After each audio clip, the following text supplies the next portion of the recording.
What a year it's been.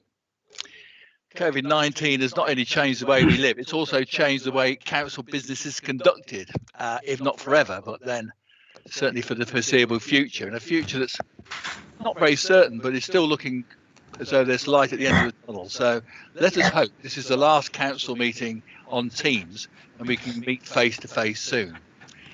Before we start, can I just take a moment to thank all the officers here who have guided me through the last year of remote council meetings, which I believe can't be conducted from home because of the size and complexity of it. We've all had to learn new skills, but Monica, Sarah, Nick and Paul, thank you very much. And of course, the IT department. Right, we're going to move on now to apologies. We have, I think Seb Gran is going to be late. He can't be with us till 11 o'clock. Do I have any other apologies? No. Well, in that case, I'm now going to ask for members' disclosures of pecuniary, non-pecuniary interest. Can't see anybody wanting to talk about that. So we'll go to the minutes of the previous meeting, which was the budget meeting held on the 8th of February. Is it your wish that I sign these as a true and accurate record? Agreed. Agreed. Okay, thank you very much. We now move on to petitions. We have received a petition from Mr. Philip Stickley regarding the proposed closure of Marley Hall in North Wales. And if Mr. Stickley is there, if you'd like to speak. I'm here.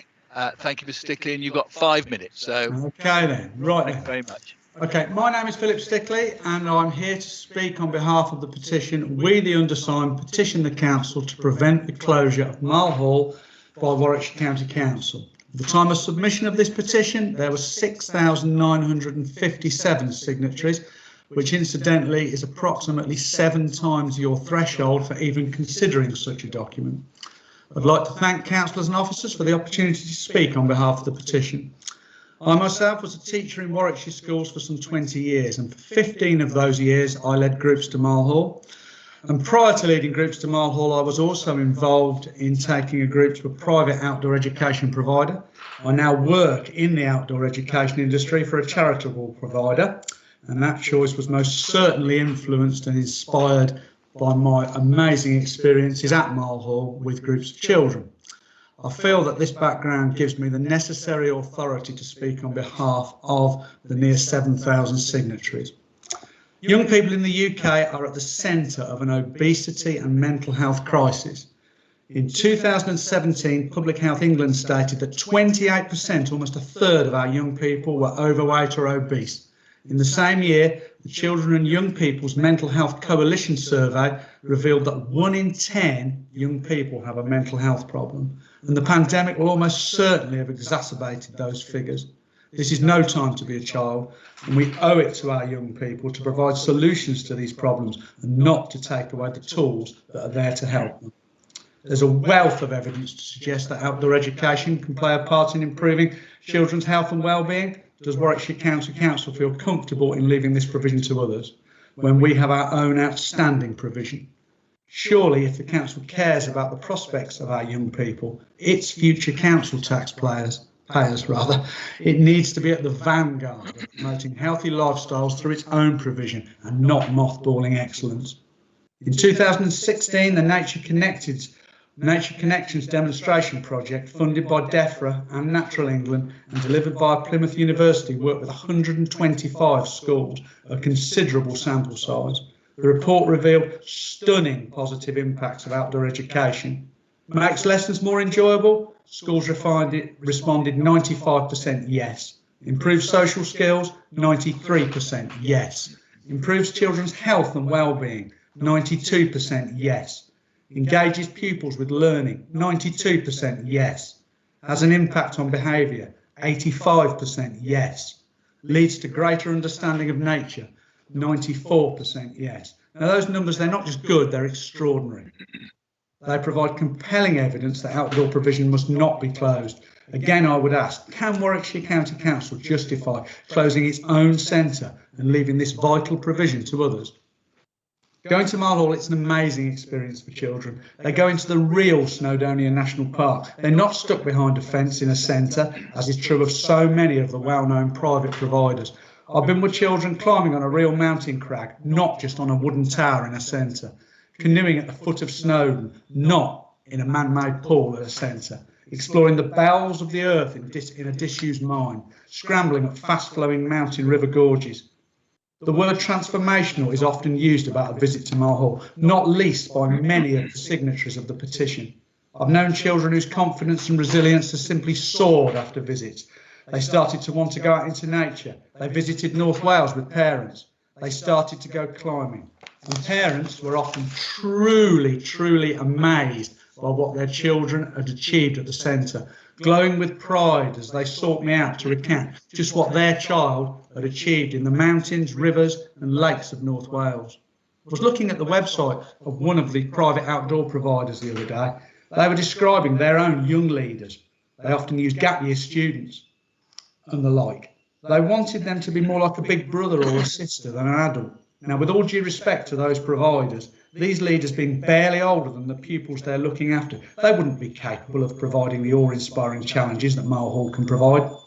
Mile Hall instructors, they're experts. They're expert climbers, paddlers, underground navigators, bushcrafters, and most importantly, many of them are parents, able to guide, nurture and challenge our young people. They're experts in the environment and inspire this love in the children. Would you rather have a mountain experience with someone that's led groups in the Himalayas or a gap year student? I would say the choice is yours, but if you close Mile Hall and centres like it, there will be no choice. 40 groups a year use Mile Hall, and I know from my experience you can't afford to lose your week as the space is limited.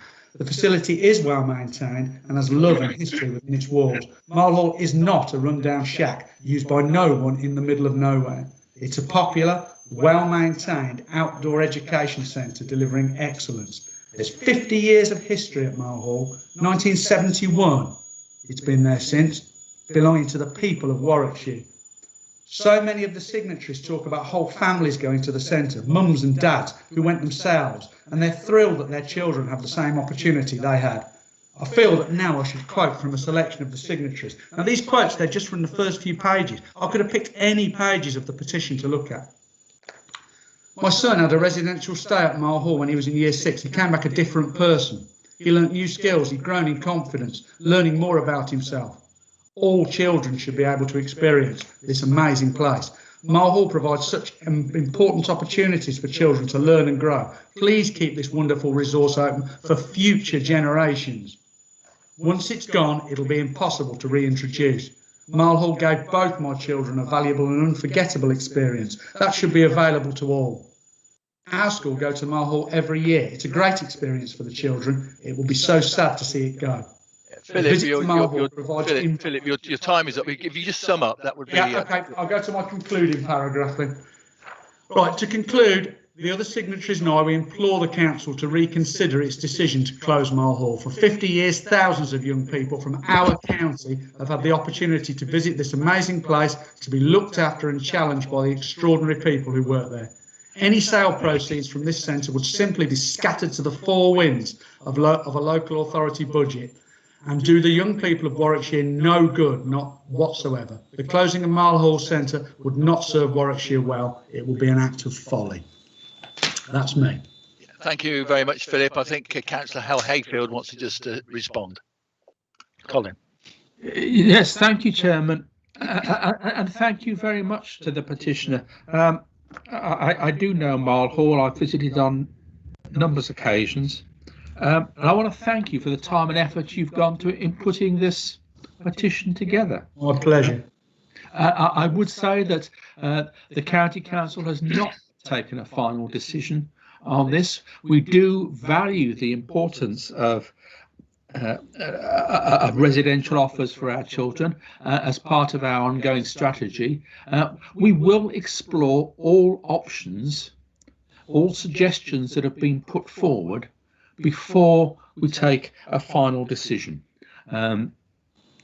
But just for now, I want to say that we will take on board everything that you've said, everything that's in the petition, and it would be inappropriate for me to comment further on specific proposals, but I do thank you very much for your time and effort on this.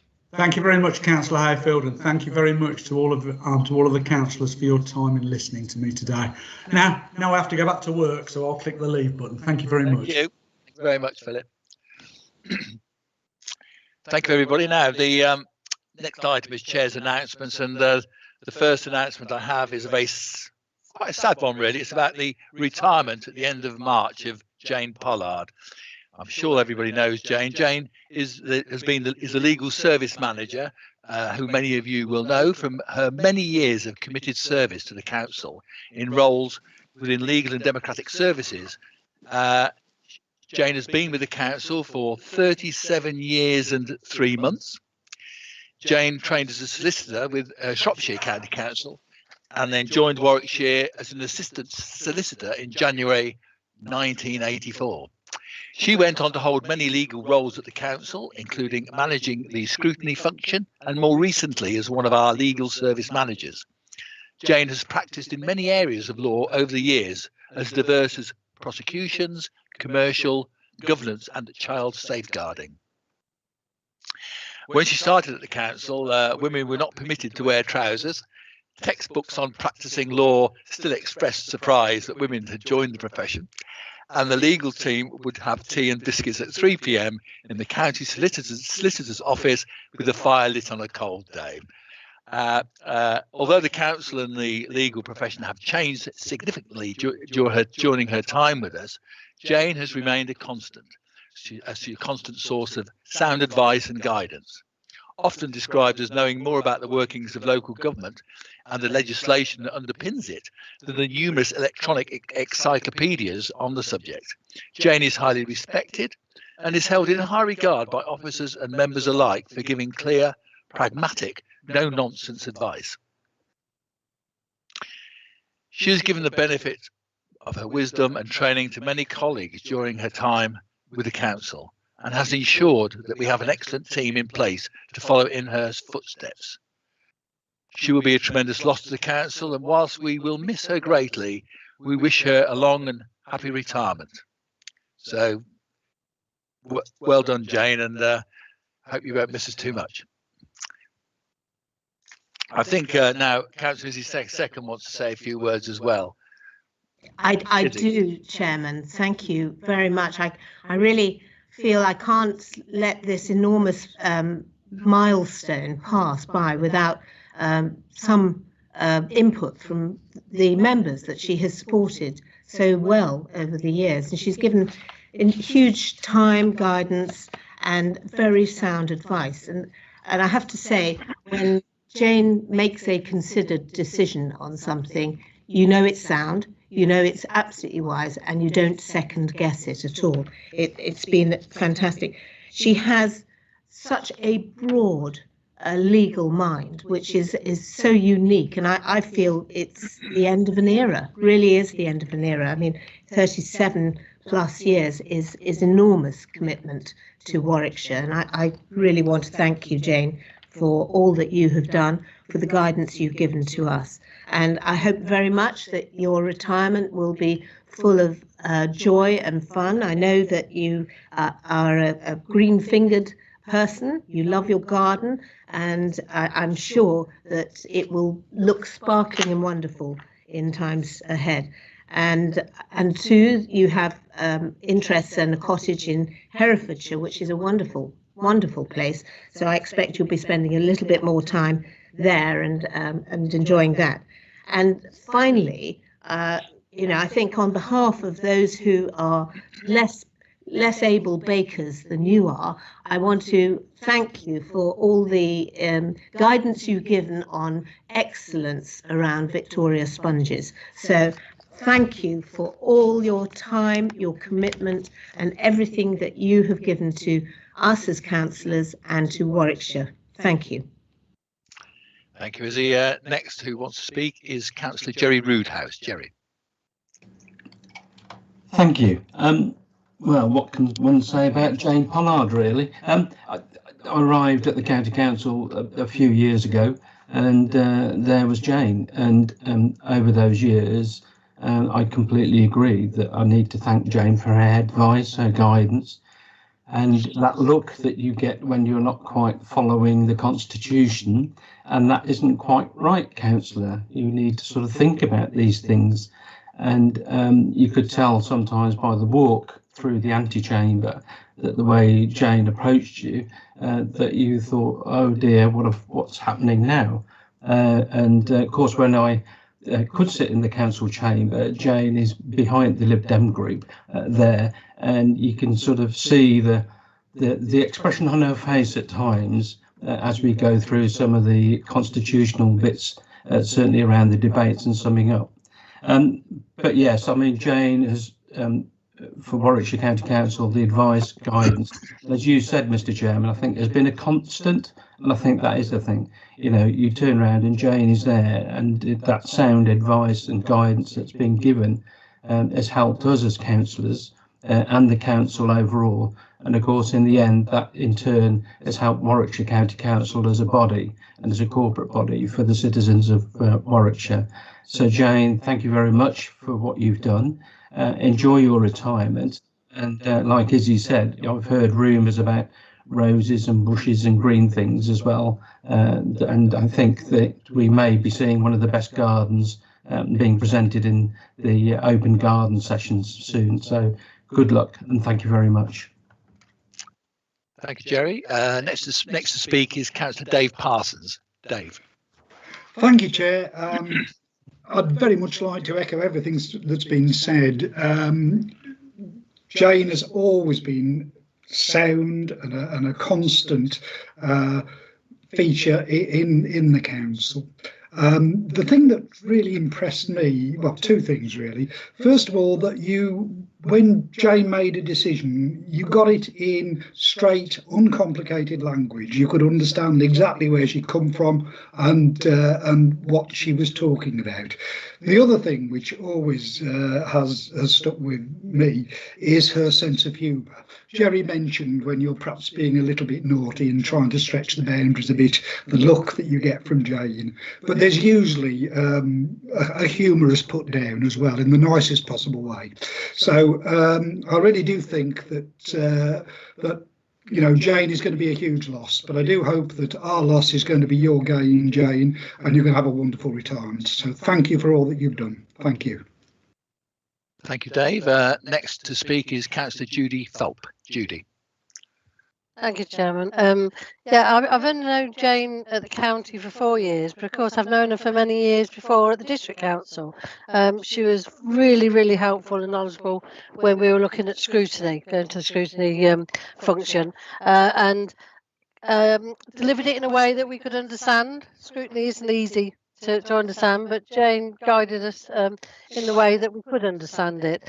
And like Jerry, I sit in front of Jane at full council, and we share many a raised eyebrow, etc., as the debate goes on when I pop out for a cup of coffee. So you will be missed, Jane, not only at county, but also for the help and guidance you've given across the districts as well.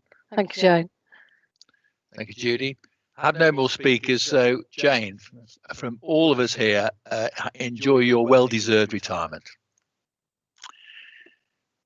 Now, moving on, we have a couple of weeks ago, I was approached by a couple of long-standing retiring councillors who asked if they could speak to the meeting because it's their very last one, and so I opened that out to all the councillors because I'm a very fair person, and we have a number here today, and so we're going to start off in the order that they asked to speak. And first of all is Councillor Colin Hayfield.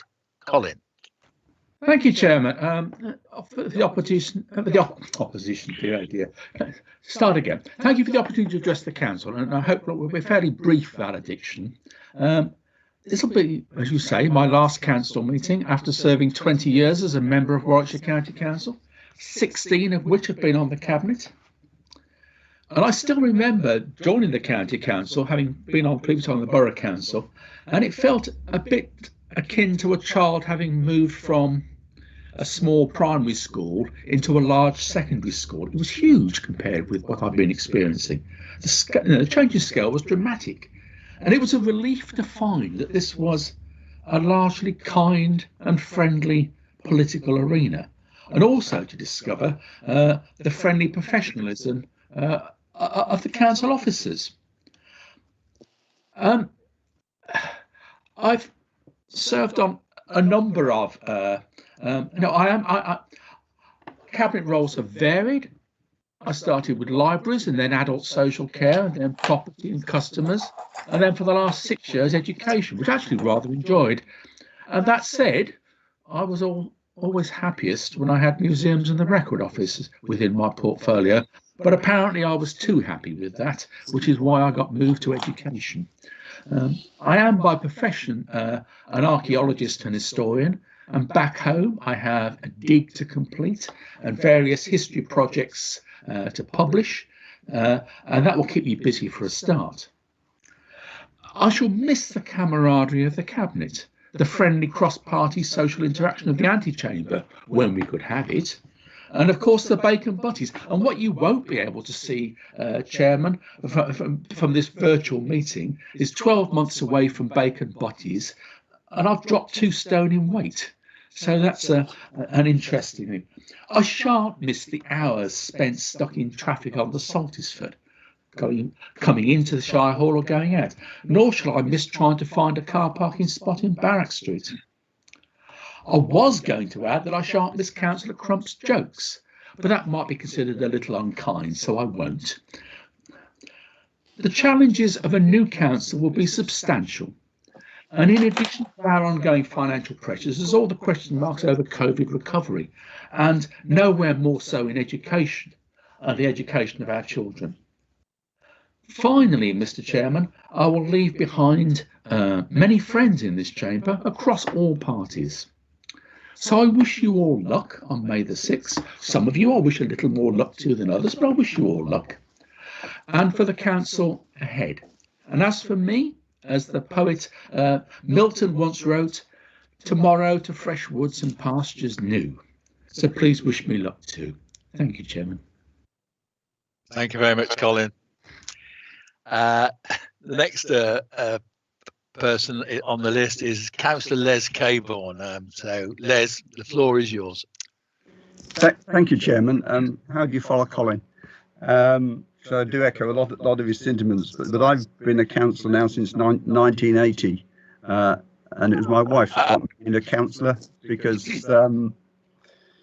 a friend of ours came to ask if she'd take a casual vacancy on Arundel Town Council, but she was busy with our young family, but she said I would do it. And so I think after all that time, it's time to turn back and give Jenny a bit more of my time than she's than I've given her over the years. And thank her for the tremendous support she's given me. As none of us do this alone as councillors, it's support of our families and those around us. But I have spent my time, hopefully, as a councillor, making a difference. Because unless we're here, as we all know, to make a difference, what's the point of doing it?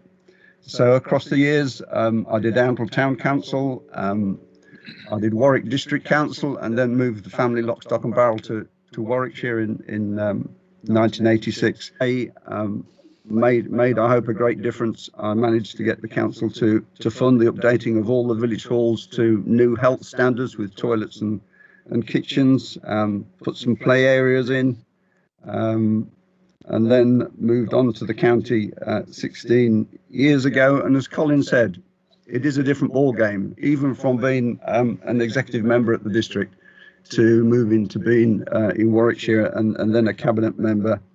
It is, yeah, as Colin says, it's going up to senior school and into a totally different world. But again, I've tried to make a difference with play areas in my rural areas. We're supporting the Barford Village Shop, some funding for Chase Meadow along the way, new community centre at Bishop's Thatchbrook and a new one at Norton Lindsay, all with county funding support. So it really has been a great journey. and an interest journey. I've always been a rural village councillor, been a rural lad from the Lincolnshire Wolds, and I've really enjoyed serving the rural community because they do get lost at times compared to our urban ones. So I then moved on to health, and the health has been a really fascinating and a journey I've enjoyed contributing to, starting with the SDP and the lack of to where we are now with what I feel is a real Warwickshire partnership to move forward. And as we move to an ICS, I think it is time to step down and let somebody else lead the next step. We are in a good place, and we need to move forward. As Colin has said, it's what everybody comes to and then moves us forward. And I really do wish the next council well. It's been a privilege to serve with our outstanding staff, particularly at the county, really outstanding. And in the past years, as the cabinet, to be led by such an excellent leader as Izzy, and also to work with such a tremendous team of colleagues and friends, it's been great. And one memory that will go with me is that, as Colin said, you'll get into near political discussions as officers. And the one phrase I will remember when you do that is, "I couldn't possibly comment." And at that point, thank you all, and goodbye. Thank you, Les, for sharing your memories there. The next person who asked to speak was Councillor Alan Webb. Alan. Well done. Take it. Good. Am I on the screen? Good. You are. Thank you. Mr. Chairman, fellow members, thank you for this final opportunity and a bit of history. I first got elected as a councillor to Rugby Borough Council in 1984. I've had a number of roles over the years: mayor, leader of the council, and latterly leader of the opposition as a in a hung council scenario, and I became a freeman of the borough. I served 22 years there before voluntary retirement in 2006. I've had the privilege to lead by example and teach future councillors how to do the job, both politically and as a community representative. The world of politics, to many of us elected members, is a disappointment. You campaign to make changes and improvements and find that the government holds your purse strings and tells you what you must spend it on. Now, how is that fair to local councils? Certainly frustrating. We raise our local taxes at a rate the government dictates and aren't allowed to spend them as we promise. How unfair is that? In 2013, I had a rethink about this valuable role due to my imminent retirement from work, and together with my wife Mary, you remember her, we got elected to Warwickshire County Council. We spent 4 happy years together as councillors until the boundary reorganisation. I've lost many friends doing what I do over the years, particularly Brian Levy and Gordon Collett from Rugby. Last year we lost more: Bernard Curtin, Bill Olner, Richard Chataway, and of course Bob Stevens. During these recent months, the government has reintroduced the concept of unitary authorities, a concept that most of us would go along with to avoid duplication and provide a single point of contact. Regrettably, this will reduce the overall number of councillors and add to the individual workload, a process which has been happening over the years to reduce costs. And so I've decided to retire for a second time. Always my choice, never that of the voters. Another huge change is too much to contemplate. Time to let a younger pair of eyes work it all out. Whoever owns those eyes, I wish them luck. I wish them to earn the love and respect of their voters and their council colleagues. I wish them to be a credit to themselves and all they work with. If they do, they'll do a great job. Not for me now. Done my 30 years, that's enough. For me, it's time to get back to Mary. Thank you all, my friends. Mr. Chairman. Thank you, Alan. Thank you. The next to speak is Councillor Dave Shilton. Dave, the floor is yours. Good morning, Alan, and thank you for this opportunity. This is not what I wanted.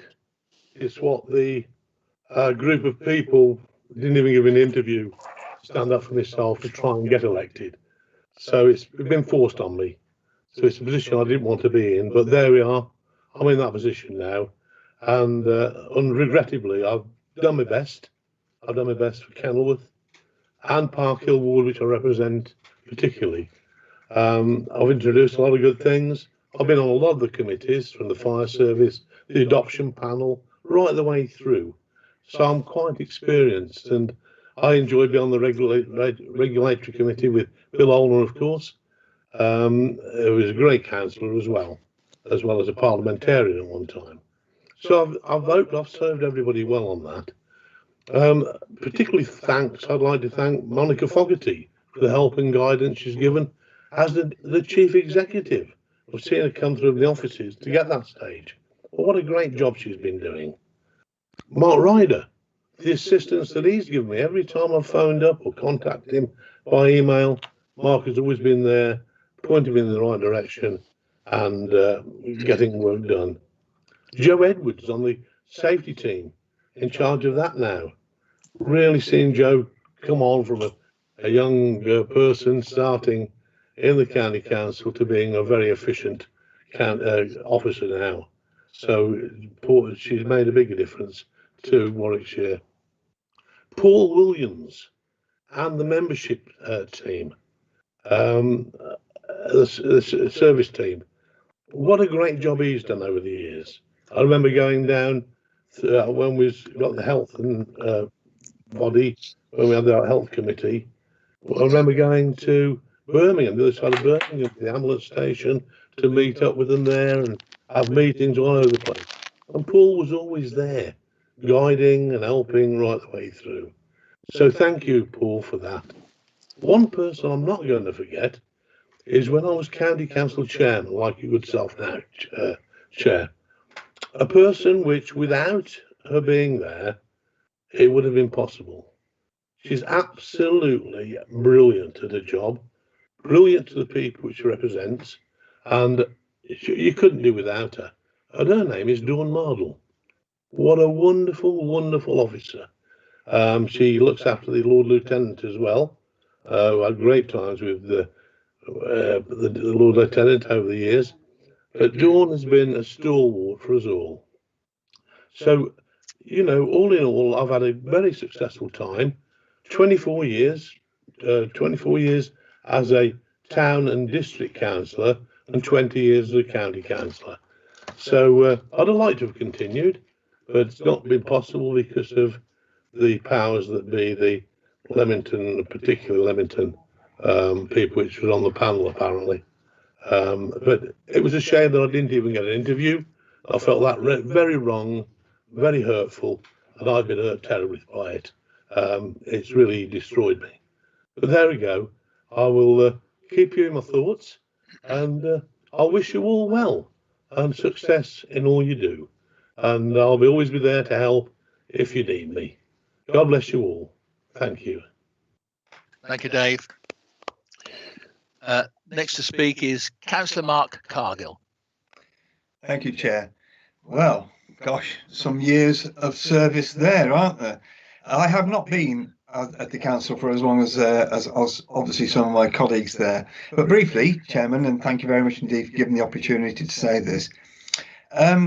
First, I'd like to say that I thank, first of all, the officers who've been very, very supportive over the time I've been here. I came into council work to try and do something for my residents, as we all do. And I found that the officers were very helpful there and aided and guided me into how to get the schemes progressed as quickly as possible. So I am a schemes-based person. That's my sort of background. And it was really great to be able to work with them on those sort of things to help all of our residents. Okay. Now then, members. Obviously, we may not always have seen eye to eye on things. Well, that's life and that's politics. But what I will say is that although the journey is different, the goals are the same. We all want the best for our residents and the best way we can do it. And that depends entirely on your location, your particular area and the needs and demands of your particular residents. So again, I think we've all got the same goals. We all want to help. And I'll miss those discussions and debates Not all of them, because some of them went on for a significantly longer time than I think that they should have done. But there you go, that's life. But at least we've had those debates, and I think that the Warwickshire County Council can only look back and say, yes, we did that right. It was a well-run professional organisation, so great for that one. Why am I leaving council? Well, I'm not completely leaving. I'm still going to be a district and a town council. I don't think I'll ever stop doing some form of council work, but I do have a number of other projects I wish to do. And I think it was Colin, or no, is it Les mentioned something about family? Yes, it would be nice to do a little bit there as well. I've got a number of things that I need to do as well. So yes, it's not as if I'm going to stop working, and I think probably that's what defines us as councillors. We all have this drive to want to do things. Finally, I'd just like to thank my group for all their support and guidance over the time that I've been here. And I can sincerely say that I think it's an excellent group.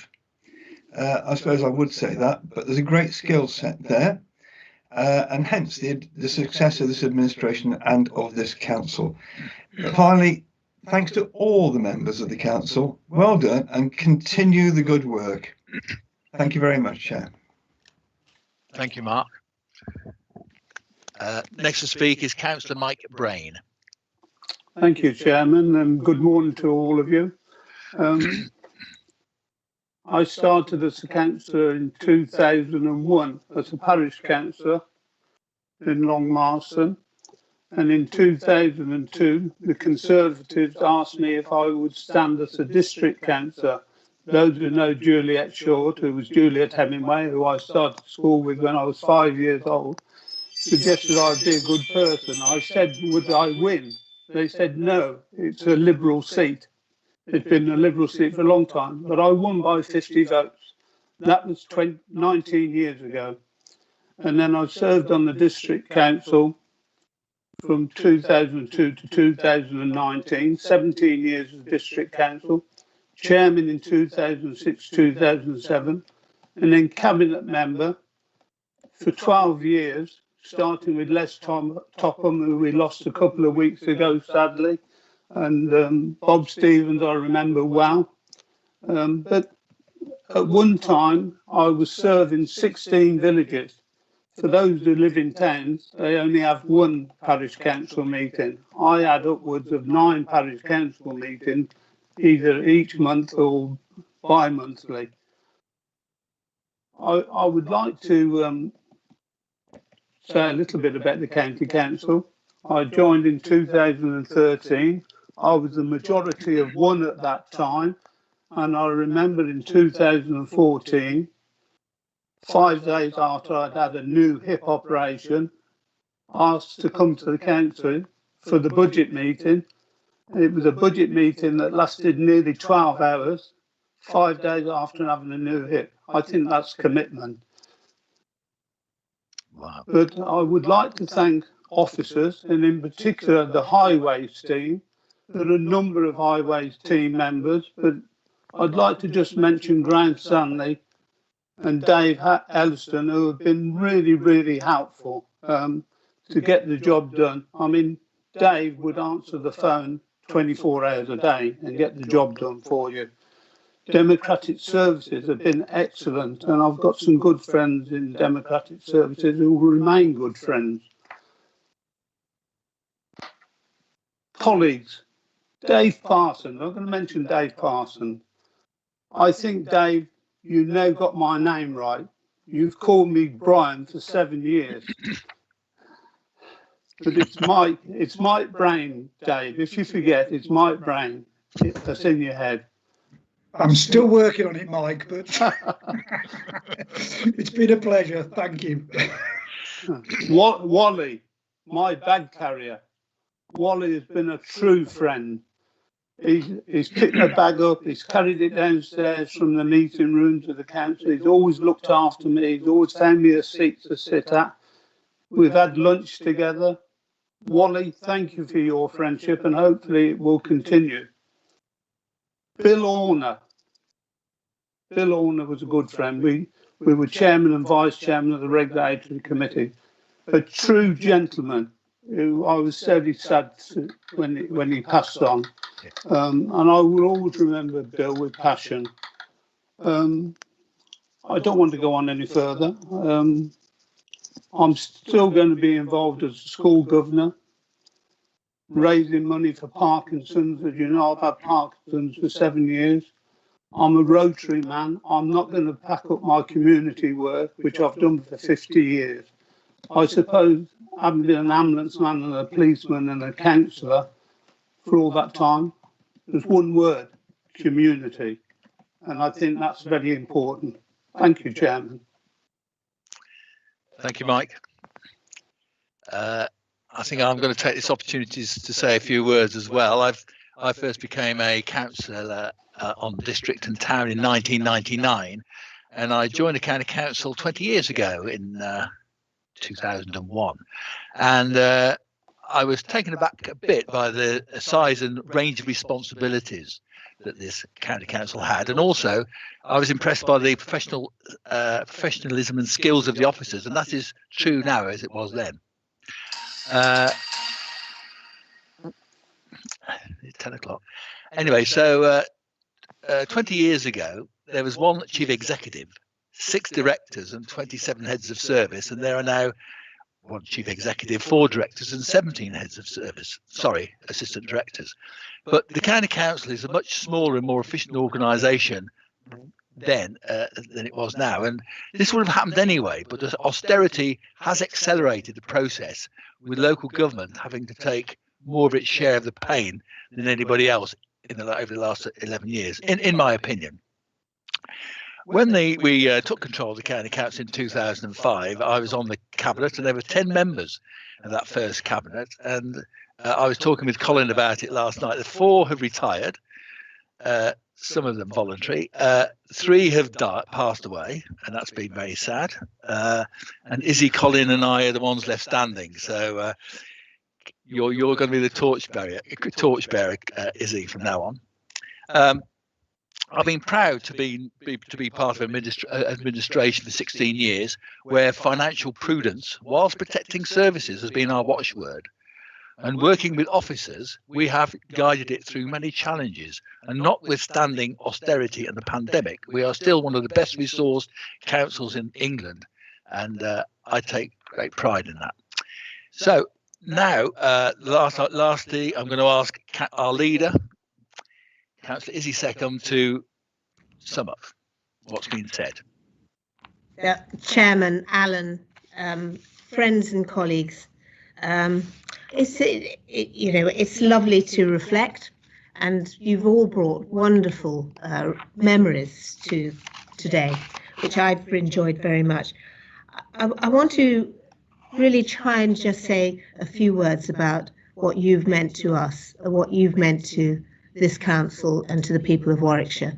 And there are a few words that I've said colleagues, but so many of you are more than that. They're friends. Politics happens. Politics is expected to happen. We're just heading into elections, and that will happen again. But behind all of that, there are friendships that run deep, that are so important, and the respect that people hold each other in, regardless of what political persuasions you may or may not be. We spend time together. We all have the same instinct, which is for the betterment of Warwickshire, for the good services that we should deliver, and to ensure that our residents are well served, no matter what the politics. And we all aim and strive to achieve that. And I want to thank you, all of you, who are retiring this time round, for the friendship that you have given, for the respect that you have offered, and for your commitment to not only your residents, to Warwickshire and to the officers of this council, that we should stand out like a beacon as the best council that we can be. I want to also just say, we've talked about them a few times, but I don't think enough has ever been said. Those who we've lost in service this year, Bob, Bill and Richard, all good friends, really good friends, who have given of themselves to make this a better place. and they have left as well as those who will be retiring. And there will be people who we won't see again, who perhaps their time has been run. You know, it can be any one of us. And I want to thank everyone for all that they have given, all they've contributed to Warwickshire, and most of all for the friendship, because we become a team, whether it's a team that has absolute political alignment, as our group may be, whether it's a team across the whole council, we are all in it together. I particularly have to just say a thank you to those who will be leaving the cabinet. Les, I cannot thank you enough for the leadership that you have shown in the delivery of our health and well-being, of our integrated care system and our partnership. I think for those of us who were the 2001 intake, Alan, Colin, you will remember, the council that we knew then was so different from that we see now. We delivered services, and arguably people came to us and they got what they got. And partnerships didn't really happen. But this decade has all been about partnerships. And there is no organisation now that can run without that investment in partnerships. And Les, that is what you have brought to us. You will be a hugely difficult act to follow. And I'm immensely grateful for you setting us on the path that you have and the success that has been achieved. Colin, you have been, as you have quite rightly said, in many different spheres within the cabinet. I think we have a huge amount to thank you for, in that you have always championed the arts, the museums and the culture area. And that has been such an important thing, reminding us of our heritage and reminding us of what we should be. And I think what you have brought to Cabinet has been that challenge. Actually, I welcome challenge. I welcome that time to reflect on decisions that we make. Are they right? Should we look at another angle? Should we do that? And that's what you have brought in spadefuls. And I think we are wiser for doing that. And finally, Alan, too, I need to say a great thank you to you. You have been such an important member of this council, not only now in leading us through a very difficult year with COVID and actually I must say hugely well, hugely successfully, calmly and taking all the time that's necessary. But you have been such an important and valued member of Cabinet, running the finance position and keeping us on the straight and narrow.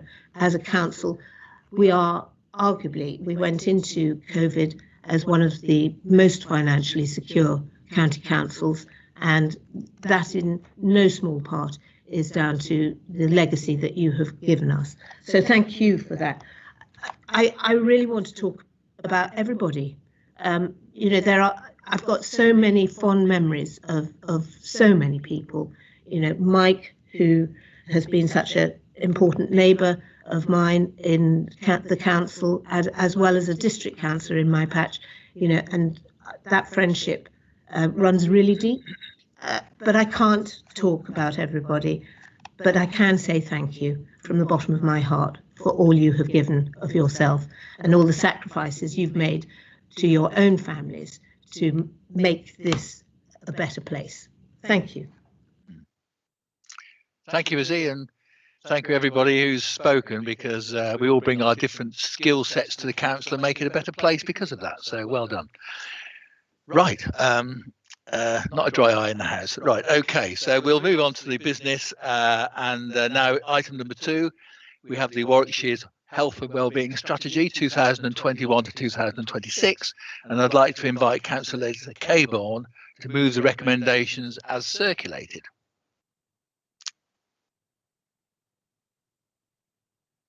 Mute. You're on mute, Les. We all do it. Oh, good. At last, got one. Yes, thank you, Chair.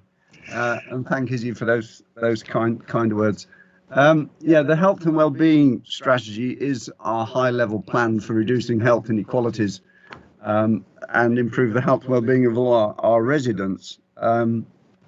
This is a refresh which has taken particularly account of COVID and where we are with that, the long-term problems of that, and also the council's own recovery plans. It was formed from the evidence we did from doing our county-wide joint needs assessments, the learning from our old 2014 to 2020 strategy, which is this supersedes, and also the changes in the council and also public consultation, including, of course, with our partners and our boroughs and districts.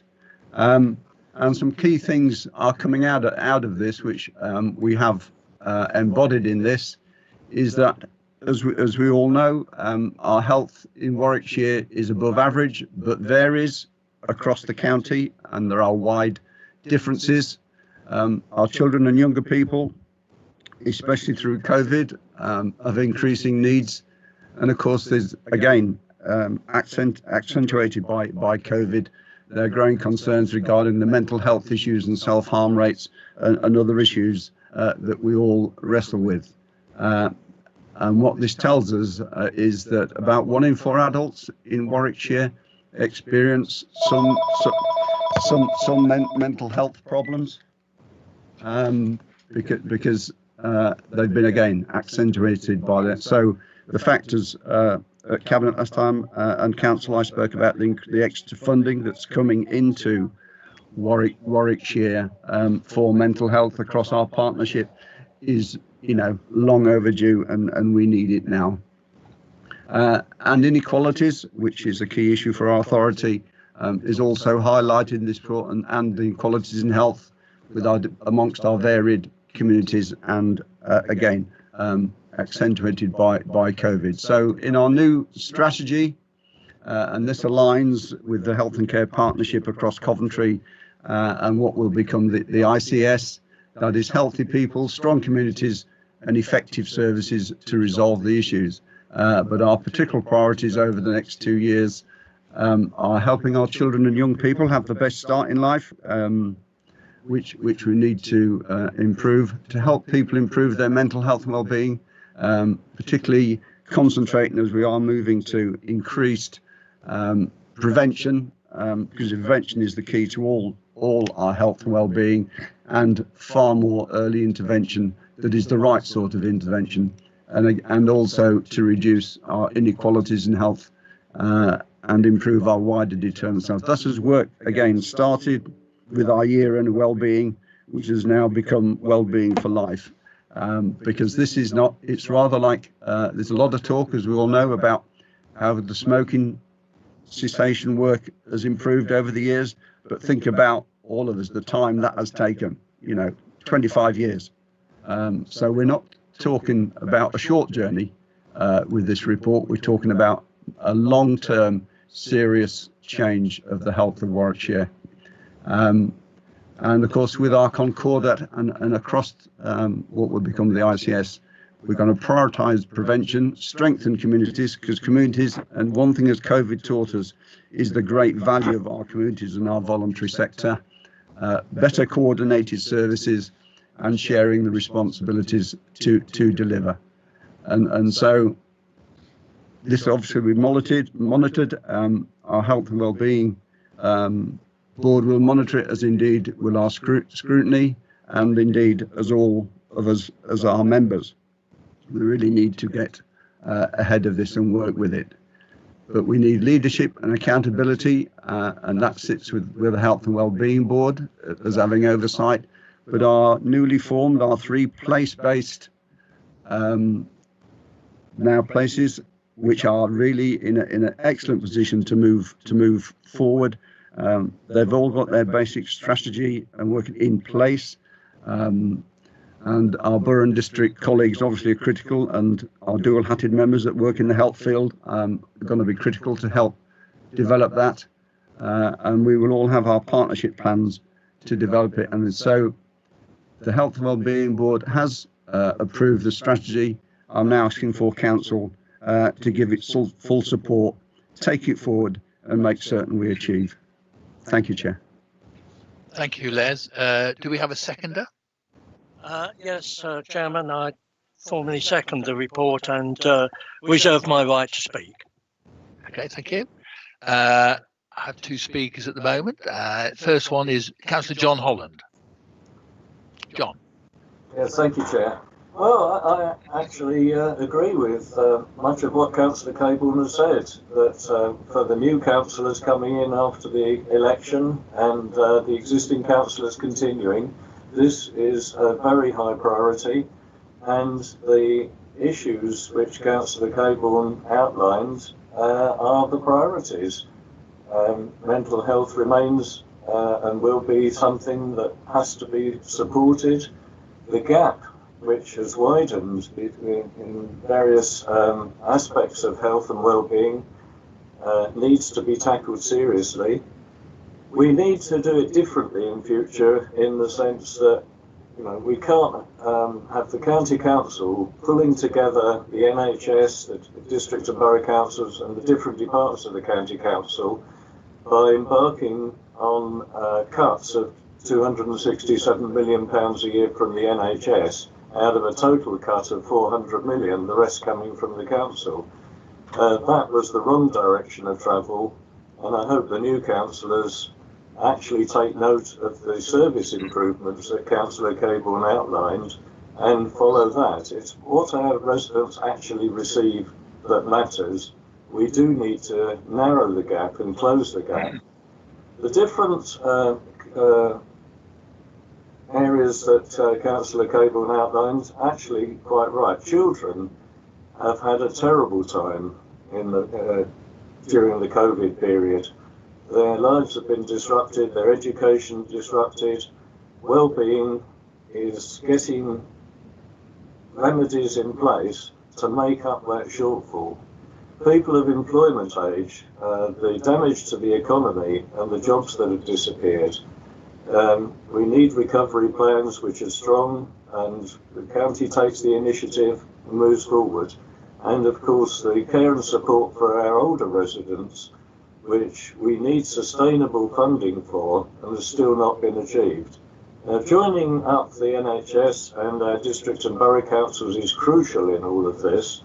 And I see Warwick District Council's logo is on the document, but because at the moment there is a dispute over how we move forward with unitary. We in the County Council have spent £50,000 on consultants to say we need one unitary council, and our 5 districts and boroughs have spent another £100,000 on consultants to say it should be 2 unitaries. Surely we can resolve that, and we need to resolve that very quickly. The housing, a lack of affordable housing, of course, is a major impact on well-being for us in Warwick. But Warwick District Council see their future in a merger with Stratford District Council, which just is completely the wrong merger for our residents. It's the county and the district council they need to work together. But our district council even changed their ward boundaries so that to make the operation of the councillors working together as difficult as they can. Have to work with Councillor Holland, you're drifting off the subject, so could I ask you to sort of sum up, please? Yes, I'll sum up exactly to say joint working between all of the sections of the public sector is the key to a high quality, cost effective service, and that's not where we are at the moment. Thank you. Thank you, John. Next to speak is Councillor Jerry Roodhouse. Jerry. Thank you, Mr. Chairman. And could I start by echoing the words of the leader as he second in relation to all the members that have decided to retire from the county council, and wish them all the best in their days going forward, and thank them also for all the work that they've done. Turning to the health and wellbeing strategy, can I say that I think at long last, Les, that we now have a document that is starting to come into shape with the other partners, and that's down to your leadership around this subject and the way that you have, as he indicated, brought those people together to start to shape this document. And so thank you for that. And of course, I would say this, there is still some way to go. But, you know, that's the NHS and that's some of the other partners involved in this. And of course, I still don't agree with the JS&A boundaries, because they do drift around a bit and the geographies that we work with. But hey, that will ever be so. But I do think what it does do is give a document which is starting to lay out some of the roadmaps going forward, and also in light of some of the national bits and pieces with the integrated care system. And there are going to be some massive challenges going ahead, and certainly around family poverty, child poverty and mental health, and bringing that as we come out of COVID. And that can only be done and can only be achieved by working together and actually bringing that together. And I might as well drift on to agenda item number 3, Mr. Chairman, which means I won't have to speak onto that. No, you can't do that, Jerry. And you're not allowed to do that. I'd like to thank the Director of Public Health for her public health report, because I think that gives the evidence that sits behind the document that we're now seeing in front of us and gives us that clear direction. So yeah, I welcome this report going forward, but it does highlight all the work that we do need to do on that. And thank you for your forbearance there, Mr. Chairman. Well, you've never taken any notice of what I say anyway, so what's different? Okay, next person is Nicola Davis. Nicola. Thank you. And I very much welcome this document, but what's prompted me to speak is a desire to ensure that we're not inadvertently overlooking a hidden inequality, one that affects mainly women, but not exclusively, and that's about perceptions of safety and actual safety. The report itself makes reference to spatial strategy, and if we don't have women and all members of the community able to confidently access open space, health services and exercise, that's a negative impact on physical and mental health. So I wonder if that's something that could be picked up as this strategy moves through to delivery, to ensure that all members of our community have that confidence to take part in exercise and using our open space. And when we plan that use of open space, we make sure that consideration is given to how all members of our community will use it and how confident they'll feel to spend time in those open spaces. Thank you. Thank you, Nicola. The next to speak is Councillor Jonathan Chilvers. Jonathan. Thank you, Chair, and once again I'd like to pass on my best wishes to everybody that's standing down at this election, and wish you all the best in whatever comes next. So thank you for this report. It says, I've just got one question about it really. It says in the foreword that that there is reducing capacity at the moment, and one element of that reducing capacity is the cuts that over the next 3 years that were voted through in the budget to the public health budget of around £360,000 over 3 years. So I guess my question around this for Councillor Cabourn is how will that rationalisation, that cut, affect our impact to deliver this strategy? Okay, I mean, Les, you'll take these questions at the end, will you? You're on mute, but no, I was planning to take them on block if that was. Yeah, no, quite. I think if that is. No, I think that's the best way. We've also specific questions. The next councillor to talk and address us is Councillor Joe Barker. Joe.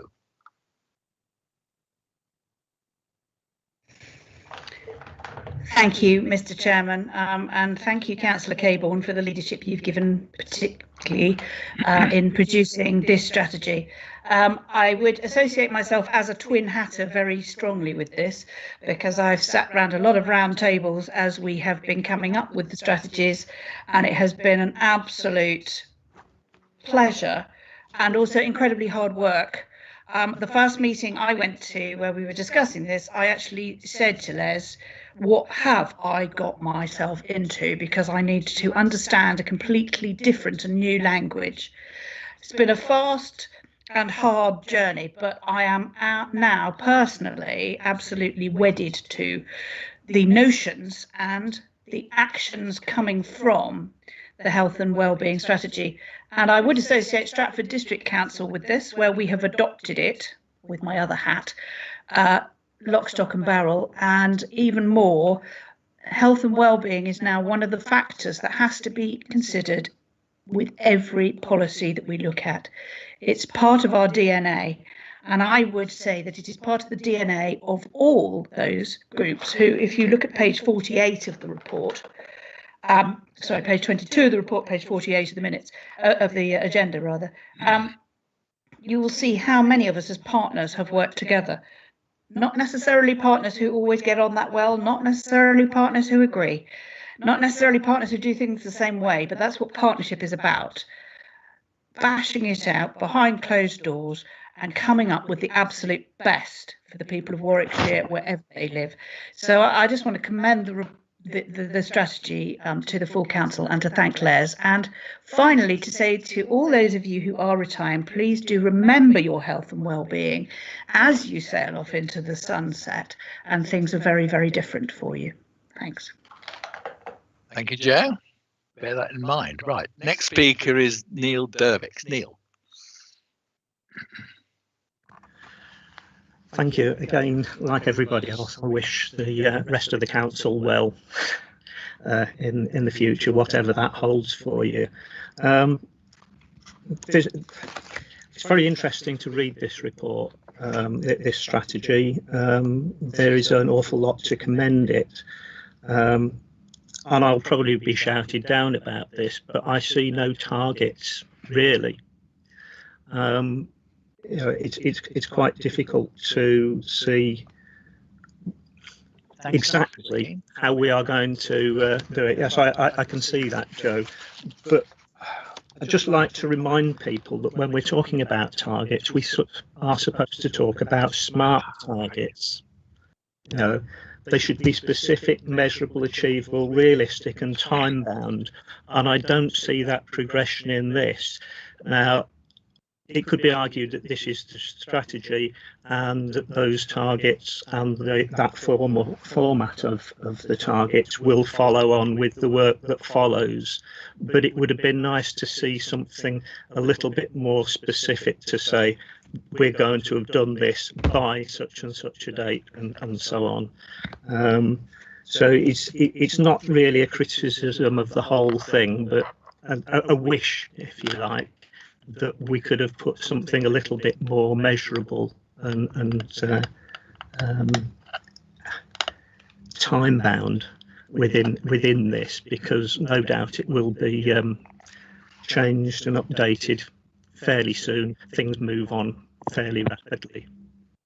That's really all I've got to say, and to thank all of those that were involved in putting together. I realise how difficult a job it is, particularly when you're dealing with all those numbers of organisations to contribute towards it. Thank you, everyone. Thank you, Neil. Next to speak is Councillor Dave Parsons. Dave.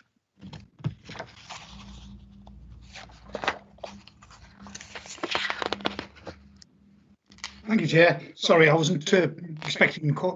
I thought I got a bit of time to spare there, and I hadn't. Right, first of all, can I, yes, wish all councillors who are retiring and standing down, as it were, the very best in the future. I'm particularly sad that Councillor Mike Brain is standing down, because I feel I was just getting the hang of his name, and then he goes and retires. But anyway, he has spotted my Achilles heel, which is my memory. There we go.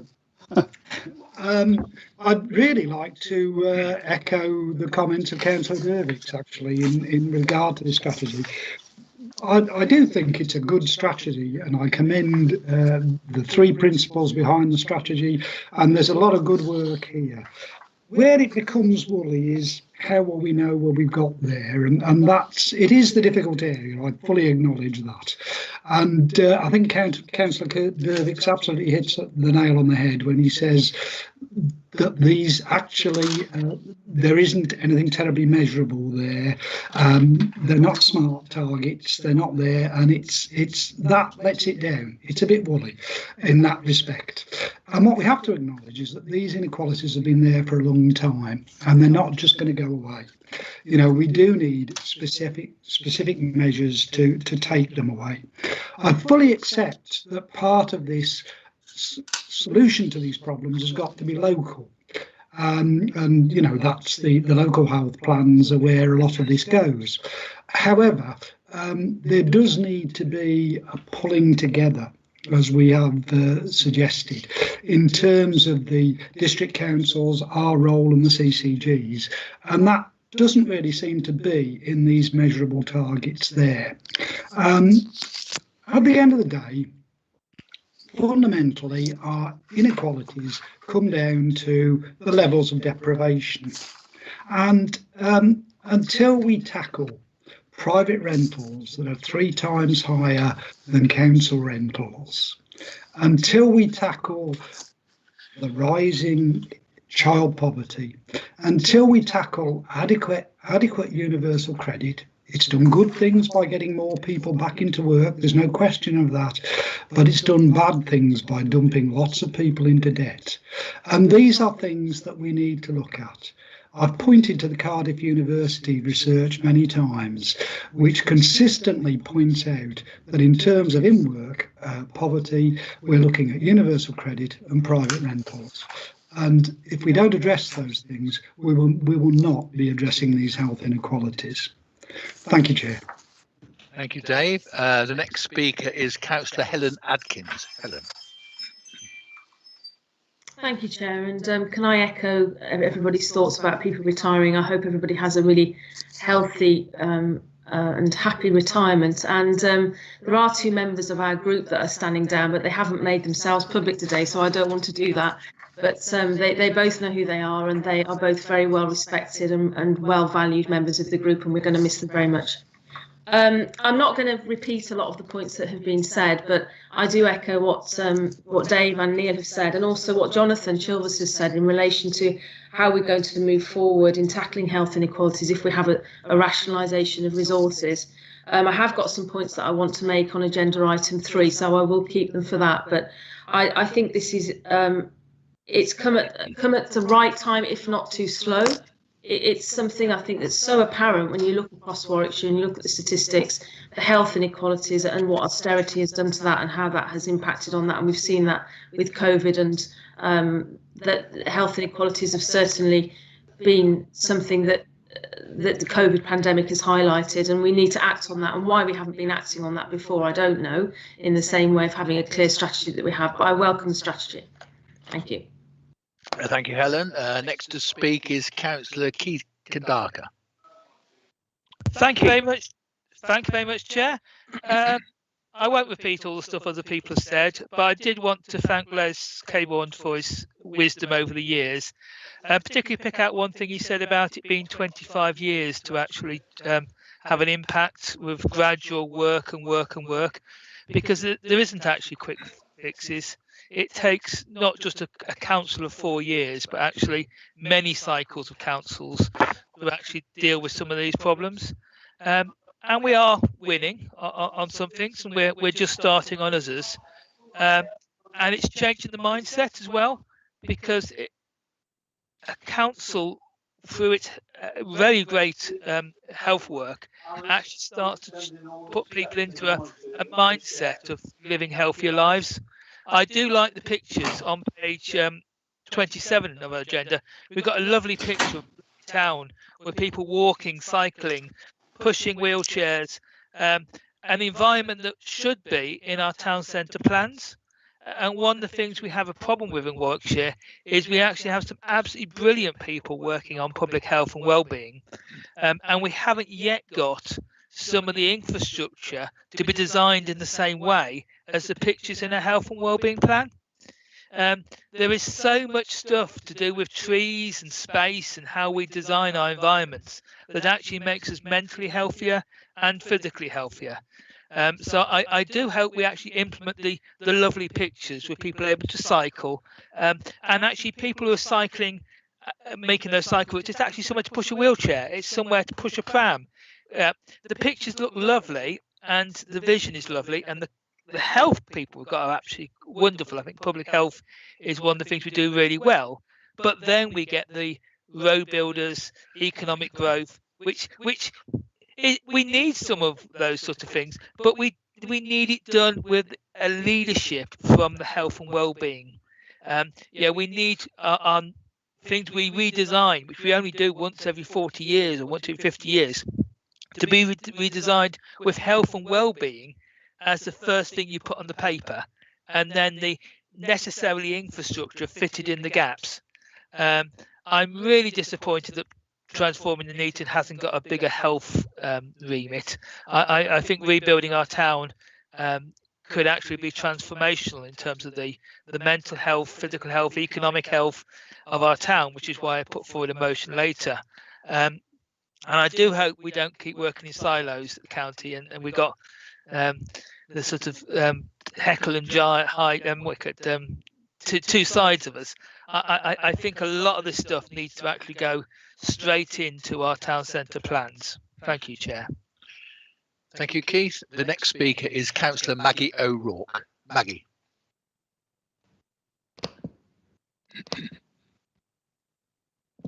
Thank you, Mr. Chairman. Sorry about that. I was having trouble with the technology. I'm not going to say too much, but I would like to wish all those retiring councillors, a good retirement as everybody else has. So, yes, it's been great working with so many people. I suppose I just really want to say that I think it's a bit of a common misconception that health and wellbeing is all about health. And, I always believe that prevention is better than cure. So, I do think we're getting to that point now, and certainly in the report where there's a greater understanding of that.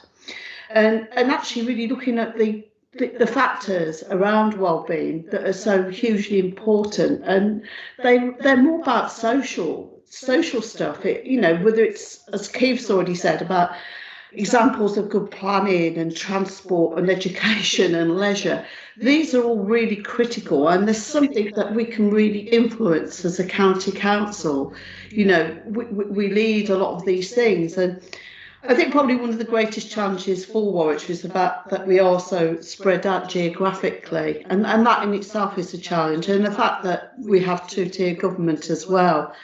And I'm hoping in the future, in a positive way, that as we move towards a unitary authority, whether it be one or two, that, we have an opportunity to really sort of build on this strategy. And I know we are working a lot more closely with partners, but I still get the feeling that not all of our partners get the importance of this and how much it really costs us in the long term by not addressing some of the things that we could be addressing if we worked in the way we should do together to address this and promote wellbeing. Thank you.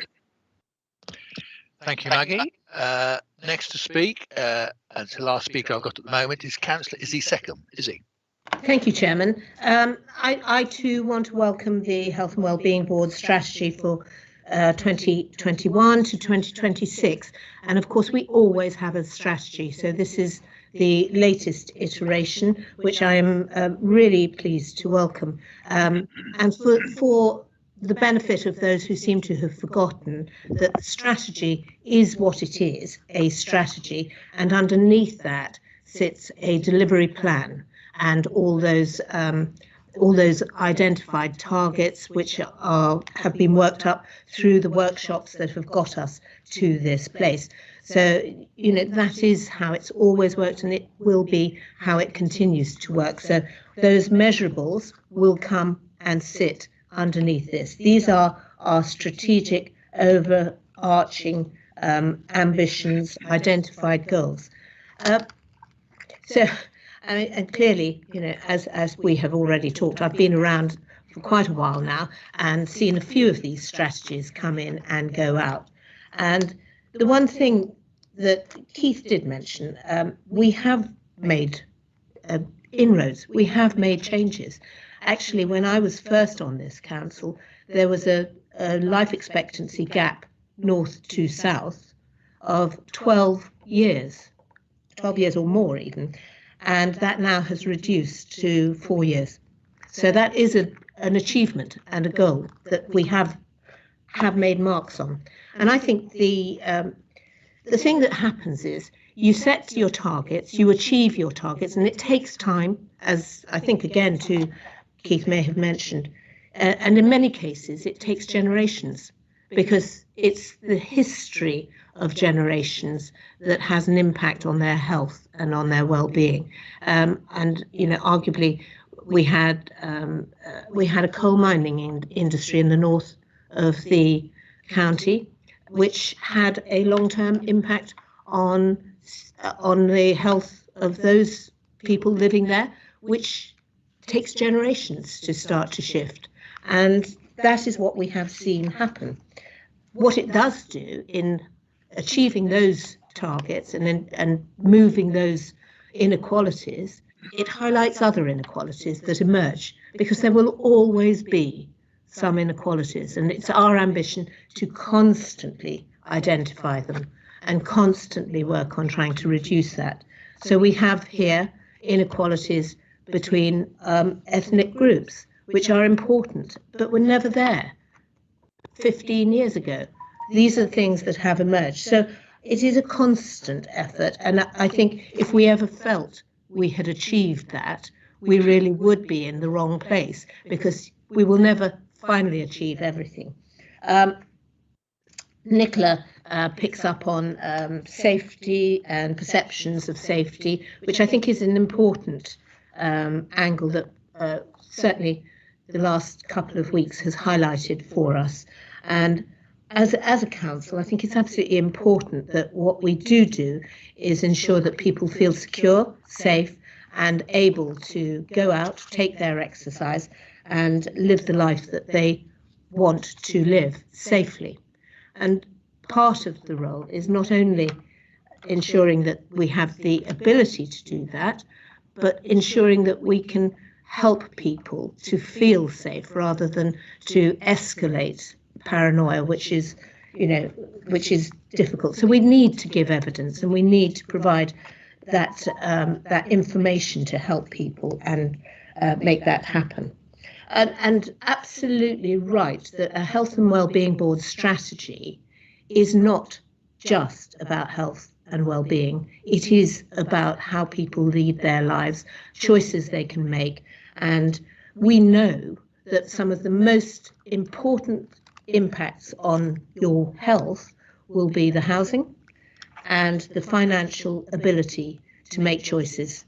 And that's always been a priority for us, and it will continue to be a priority for this group. Thank you. Thank you very much, Izzy. We have no more speakers, so I'm going to go to the seconder of this item, which is Councillor Wallace Redford. Wally. Thank you, Chairman. I wish I didn't have to follow Izzy, because in seconding the motion, she's probably taken a lot of the issues and fire that I was going to have some say about. But I will say a few comments. And the first one is, I do not see that this is a woolly strategy at all. It is not. It's quite clear. It maps out the ambition and steps that are going to be taken to ensure the future health and well-being of our residents. The priorities are clear. You know, helping our children, young people to have a start in life. Essential for the future of this county. Mental health, improving mental health. We've all seen the issues increase, certainly over the last 12 months, etc., on the mental health issues. Maggie's raised prevention, and of course, prevention and early intervention for our communities is another essential part of the strategy. Reducing inequalities, again, something that COVID in particular has shown and brought to the fore. And the strategy again makes it a priority for our county. The delivery plans, well, they will be developed with the local implementation plans that meets the needs of all our residents. The approach, the population health approach, pays great attention to the areas that require influence, health and well-being. This is a strategy which I'm glad that the speakers before have basically welcomed the way forward. There will always be issues of difference in how something is developed, but it is a strategy, and I think that we must all get behind this because I believe it's for the benefit of all the residents of Warwickshire. And Chairman, I second the motion, and think that it's, as Izzy has said, this is it's a strategy that we need, and I hope that we will all vote for this. Thank you, Chairman. Thank you, Wallace. I'd now like to ask Councillor Cabourn to sum up.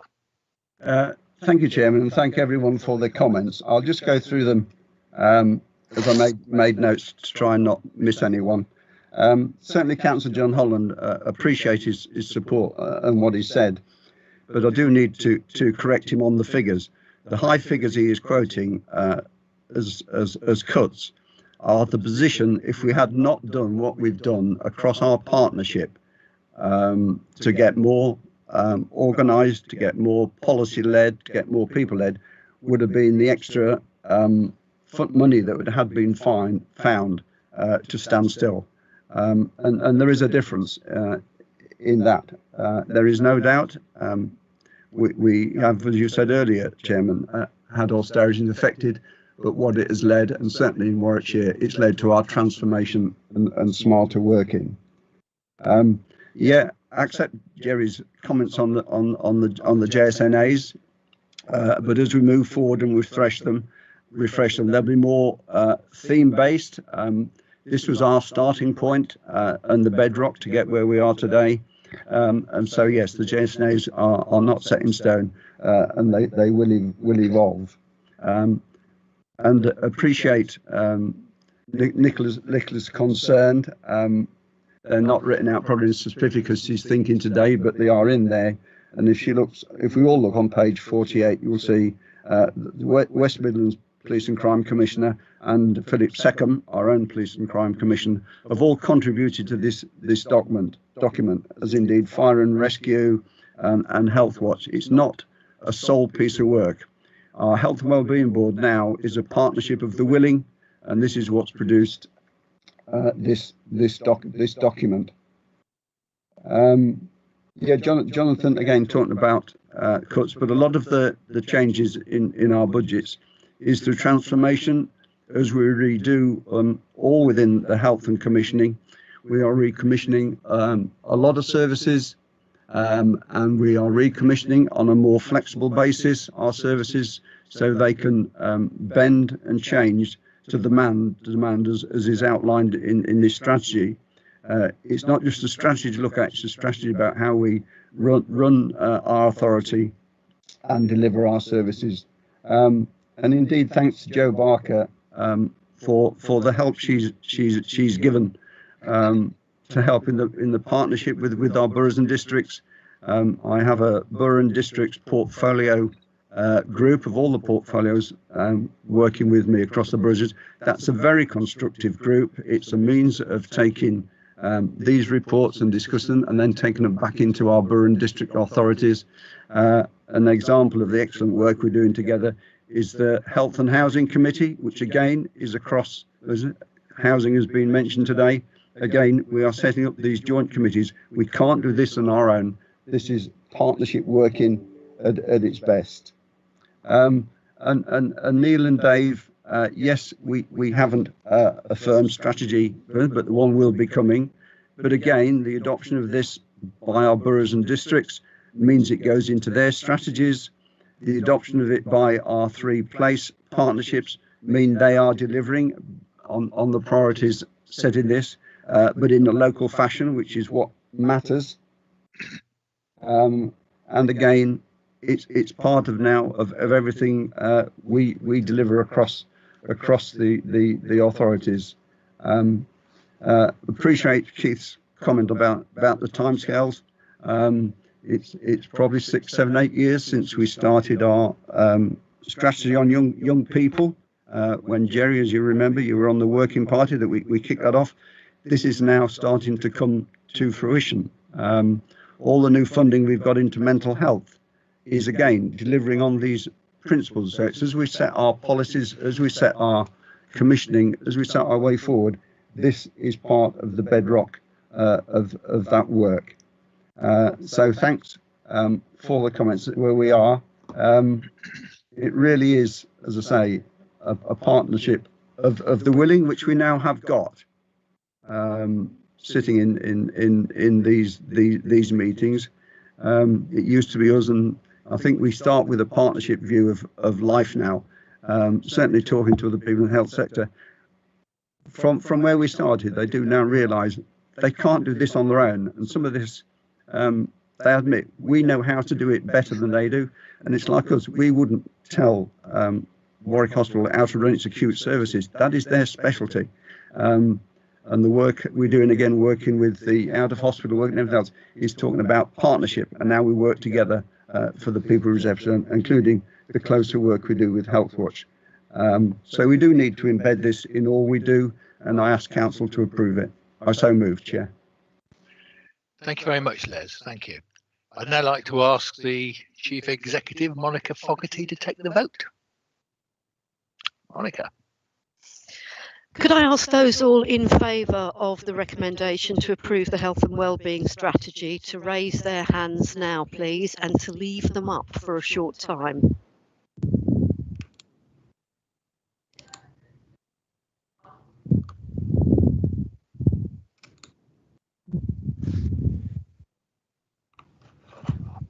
You hit a button that raises your hand. Yeah. Okay. If you could leave your hands up, please, if you are voting for the recommendation.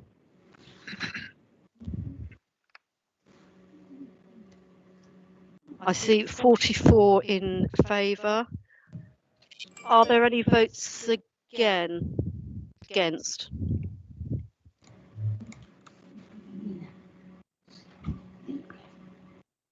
Put your hands up now, please, councillors, if you are voting against, or else leave them down.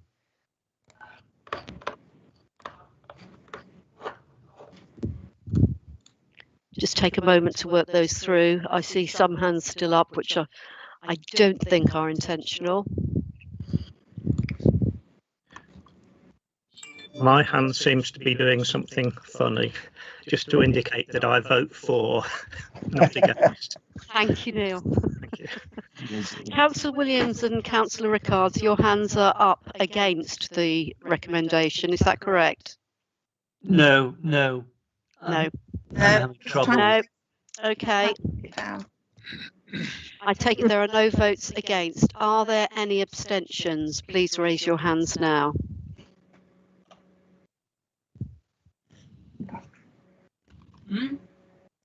I see 2 abstentions. So we can work out the maths on that, given the problems with sticky hands. So the recommendation, the vote is carried. Thank you. Thank you, Monica. Right, we now go on to item number 3 on the agenda, which is Warwickshire's Director of Public Health's Annual Report 2020-2021. And once again, I'd like to ask Councillor Les Cabourn to move the recommendations as circulated. Thank you, Chair, and it's great to finish on a high with 2 such brilliant reports.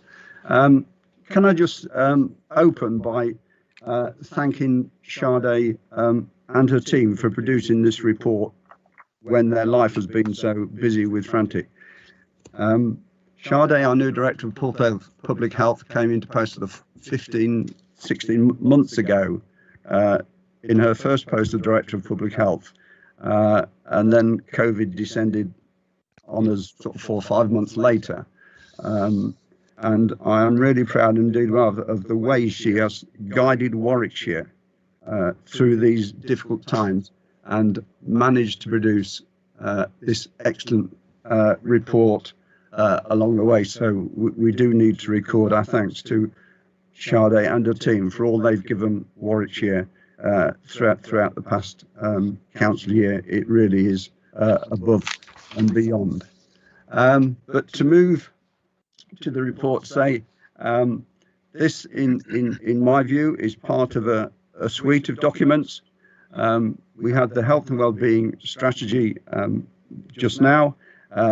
This is a second document within that because of its theme on inequalities and the effects of COVID, and a totally different type of report to that which we've had in the past, but most timely. And I know Sade particularly felt that this was something a report really needed to be about at this time. And then the third document in the same suite, in my view, is all the council's recovery plans. You put those together and read through them and take them as an item. There's a phenomenal amount of work going on in this council to deal with our problems, and a phenomenal amount of work for our new council when it comes in May to pick up and run with. So we have the director's annual report, which is part of the job they have to do. And this one, as I've intimated, is about COVID and health equalities, an overview of the health and wellbeing of the population, and how we've progressed from the 2019 director's report. And we come to 5 recommendations. We're well aware, the impact now on everybody's health and well-being of COVID, and this report looks at that and the impact. It is a report with a lot of case studies, which Sade quite rightly felt was the way of expressing the impact on people's lives. They're not all in this document, but we will be setting up a gallery with them all in, so people can look at them and look at, get in their own mind the impact of COVID upon us. And to say we are now working at a pace with our colleagues in the private and voluntary sectors and national government to deliver what's in this report. But it is a truly, as Sade says, a collaborative report of the way we go forward. So it runs in chapters with updates and where we're going, and it all highlights some of the challenges, like admissions of self-harm in the 10 to 24-year-olds, which again we put some funding towards in the budget to look at it alongside our partners. 63% of adults classified as overweight or obese, which is above the English average. Admission episodes for alcohol-specific conditions as well, higher than the English average, and again some of that may well be exacerbated by the effects of COVID that it's had on people. So this report is mindful and particularly picks up on dementia. So because of that, I was delighted to put in our budget extra funding to relaunch a dementia strategy this spring and really make a difference. But again, also in chapter 2, it talks about our history of COVID, and again we move on to the impacts of health inequalities, which I know is every member's interest, and I think what's in this report and in our previous report starts to highlight and actually gives, when all members need to take an interest in this, an actual base to look at and where to think where scrutiny and task and finish can make a difference and add to where we need to go. But the positives out this is the amazing community spirit, the amazing work of volunteers. We've got I think I've signed heading for 100 COVID champion certificates now, which has been a great pleasure. The work with our local authorities, our fire and rescue, and Health Watch, and things that in partnership we set up, 7 days a week, duty desks for COVID, our winter grants scheme and our vouchers, and again, all the work we've done on computers and laptops, and again, working with our businesses to adapt. So there's some good work in here that we need to look at. But I will move on to the recommendations, because they set where we go for the future. The first one is health in all policies, which was referred to on the previous item. This sets down as a recommendation from our Director of Public Health that health has to be in all policies, and a recommendation that the Health and Wellbeing Board adopt health in all policies, which really is in the previous report. To make healthy qualities is to really work through, find where the real inequalities are, what is causing them, where they sit in our various communities, and work with them. So again, the recommendation, there is a Public Health England assessment tool for this work, and the urge is that we adopt it, and I know we will. And again, more community engagement. There's a lot we can still learn from our communities, and we will do that. And prevention is everything, is our fourth recommendation, and we need to share intelligence amongst our partners and everything can to move this forward. And finally, communication. It's no good us doing this in isolation. It's no good us doing this just to ourselves. We need to do that so our community know where we're going, know what we're doing, and that is for their benefit, and they can be part of that journey. So at that point, Chairman, I recommend this to the council, and I'll do a response when everybody's spoken. So thank you, Chair. Thank you, Les. Do we have a seconder? Yes, Chairman, thank you. I'll second and reserve my right to speak. Right. Well, we have a speaker, Keith Kandaka. Keith. Thank you very much, Chair. This again is a marvellous report, well detailed, and is actually, when we get the paper version, a report I have on my breakfast table for about a month, sort of slowly going through a lot of the tables and stuff. And it is really important. It has lots of useful data, and I'm quite pleased with bringing out a lot of the subjects, the case studies, and the I mean, it's quite interesting, the bits on homelessness, and it's not just people who are physically homeless, but those actually are in substandard accommodation, because the counties have got a duty to put them somewhere. So there's a very useful table, number 4, about that. Life expectancy is a continuous thing we keep mentioning, and this week we had the deaths data out for 2019, and the Neaton and Bedworth had the 3rd highest age standardised mortality rate in the whole of the West Midlands. Only Sandwell and Stoke-on-Trent had worse age standardised mortality rates, and in terms of true death rates, the highest in places like North Warwickshire. We have a massive amount of work still to do, and it's not rocket science. We know what the problems are, healthy lifestyles, etc. All this prevention stuff, which Les quite rightly keeps mentioning, needs to be at the front of our work programme. And there is a dreadful impact for COVID. I mean, I've put a lot of the weight I lost in 2019 back on during 2020. COVID has not been healthy for people keeping a healthy lifestyle, both mentally and physically. So we really need to redouble our efforts to get active again, both mentally and physically. So I do welcome this report. It's always difficult working out, sort of where we go with these things, because the big problem we have is not these marvellous reports, it's the funding and the resources and the government shoving money into the right places rather having new flags and desks and press conference things at Downing Street. We really need to be working hard on improving our local health.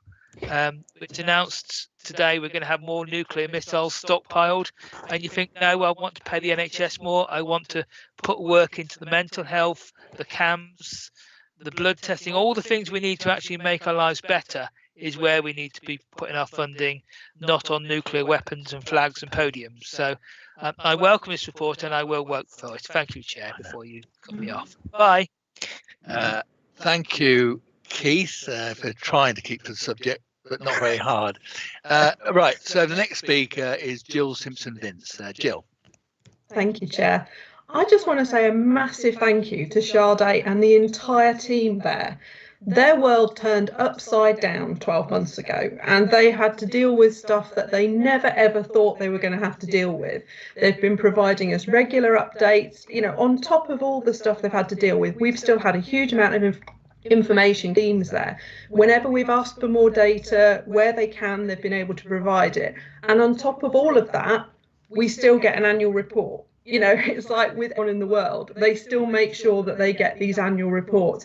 And I'd just like sort of as a council to sort of recognise that and formally thank that team, because I think they have done an outstanding job. Thank you, Jill. Hear, hear. Next speaker is Councillor Claire Golby. Claire. Thank you, Chair. I was just really going to say the same thing as Jill. I know Sade has had, I've said it before, a baptism of fire since she joined the council. It's, you know, she joins and then we get hit by a pandemic, and it's just a reflection of what Jill has said, that we have had an enormous amount of information, and the information has been forthcoming, and it has been on time, as well as everything else that has been going on. So a big thank you to Sade and her team for everything that they've done. We do really appreciate it. Thank you, Claire. Next speaker is Councillor John Holland. John. Just a suggestion, Chair. When the votes are counted and the returning officer declares the name of the new councillor, a council officer approaches the successful candidate with a welcome pack. And I would suggest that this report plus the previous one be in the welcome pack, and we get it in front of the new councillors or maybe continuing councillors right at the outset. And I noticed in the introduction, Councillor Caborn has identified differences in life expectancy. I think over the last year, the various meetings I've been to, the thing that really stood out for me is for people with mental health issues have a life expectancy 20 years less. And that's pretty stunning. It may be linked to smoking, but at the joint scrutiny committee we had with Coventry City Council, a project was discussed, and I wish that project all success. Thank you. Thank you, John. And the next speaker is Councillor Helen Adkins. Helen. Thank you, Chair, and I really thank Sade and her team for this report, and I hope that come the summer months and maybe even the spring months they can get a bit of rest, because it must have been absolutely shattering the last year for them. And so I really do thank Sade for this report, which is very detailed, and I just hope my dogs are going to behave. I've just let them outside and they're barking, so I apologise. It's worse than having toddlers, I'm sorry. So yeah, I mean, I welcome, there's a number of points in here about prioritising more vulnerable residents, health in all approach, reduce health inequalities which already existed, community engagement, population health and everyone's business. All of those things I absolutely welcome. It does make some pretty harrowing reading though in places, doesn't it? I mean, if we think that we've got higher national average rates in depression, bowel cancer, diabetes, smoking prevalence, obesity, incidents of self-harm, there's clearly a huge amount of work to be done. And I can't help but think, you know, and I know people are going to roll their eyes here, but if we take austerity, then how can you separate that from where we are in Warwickshire now with the health inequalities that we've got? We've got to look at life holistically. Everything connects to everything else. Everything affects everything else. If you take out the investment in people's lives, then it leads to increase in health inequalities. So you need to invest in education. We know there's been cuts to education. We need to support people financially when they can't do it for themselves, but there's been cuts to the benefit system. We have an increase in low-paid working poverty, yet we have a cut to family tax credits. Need to control rental prices, not being done.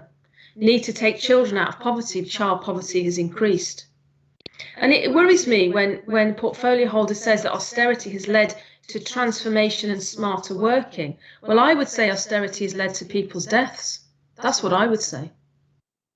And I think we need to be really, really honest and open and serious about this, because you cannot take money out of people's lives, out of the public sector, and then expect things to get better for people. Might get better for middle class people and people higher up the food chain, but it doesn't get better for those people that are vulnerable and deprived, and then we're in the situation we're in now. Thank you, Chair. Thank you, Helen. Next to speak is Councillor Dave Parsons. Dave. Thank you, Chair. Obviously, yes, I'd like to commend what Helen has just said. This is a wonderful report from Sade and her team. It does point to achievements, and that is good, and we have to celebrate the achievements. But what we also have to do is acknowledge the problems, and we can't put the problems away and put them to one side. We have got to address them. Still an awful lot to do, and I think the suggestion that Sade's report should go into the welcome pack for new councillors and should be put under the noses of the council as we return, for those of us who do, is absolutely the right thing to do. It's a wonderful report. It's really well put together. It's even-handed, and it absolutely looks at where we are, and that's where we've got to go from. Thank you, Chair. Thank you, Dave. Next is Councillor Cam Core. Cam, the floor is yours. Thank you, Chair. I'd just like to say that I absolutely disagree with Councillor Adkins' comments about transformation. Actually, what transformation has demonstrated for the last 5 to 6 years is that we still provide good quality services to our residents, and also we are meeting the demands of this council. So I absolutely disagree with what Councillor Adkins has said, and to Councillor Parsons, who also has agreed with her, because absolutely not. Transformation has absolutely given us opportunities to be able to invest in areas such as the PropCo company, the investment companies, and to support our businesses who are actually will need our support and guidance, and absolutely in terms of technology as well going forward. So I absolutely recommend this report that's before us. I think Sade and her team have done an absolutely brilliant job given the circumstances that they are in, but I do not agree with Councillor Adkins' comments. Thank you, Chair. Thank you, Cam. I have no more speakers, so I'm going to go to the seconder of this item, Councillor Margaret Bell. Margaret. Thank you very much, Chairman, and I also very much welcome this first report of our Director of Public Health, and add my thanks to, as everybody else has thanked her, for her excellent work, her and her team. What a time to become Director of Public Health, and she's risen to the challenge beautifully and has done us proud and has kept us informed. Excellent job. And the report itself is just stunning, actually.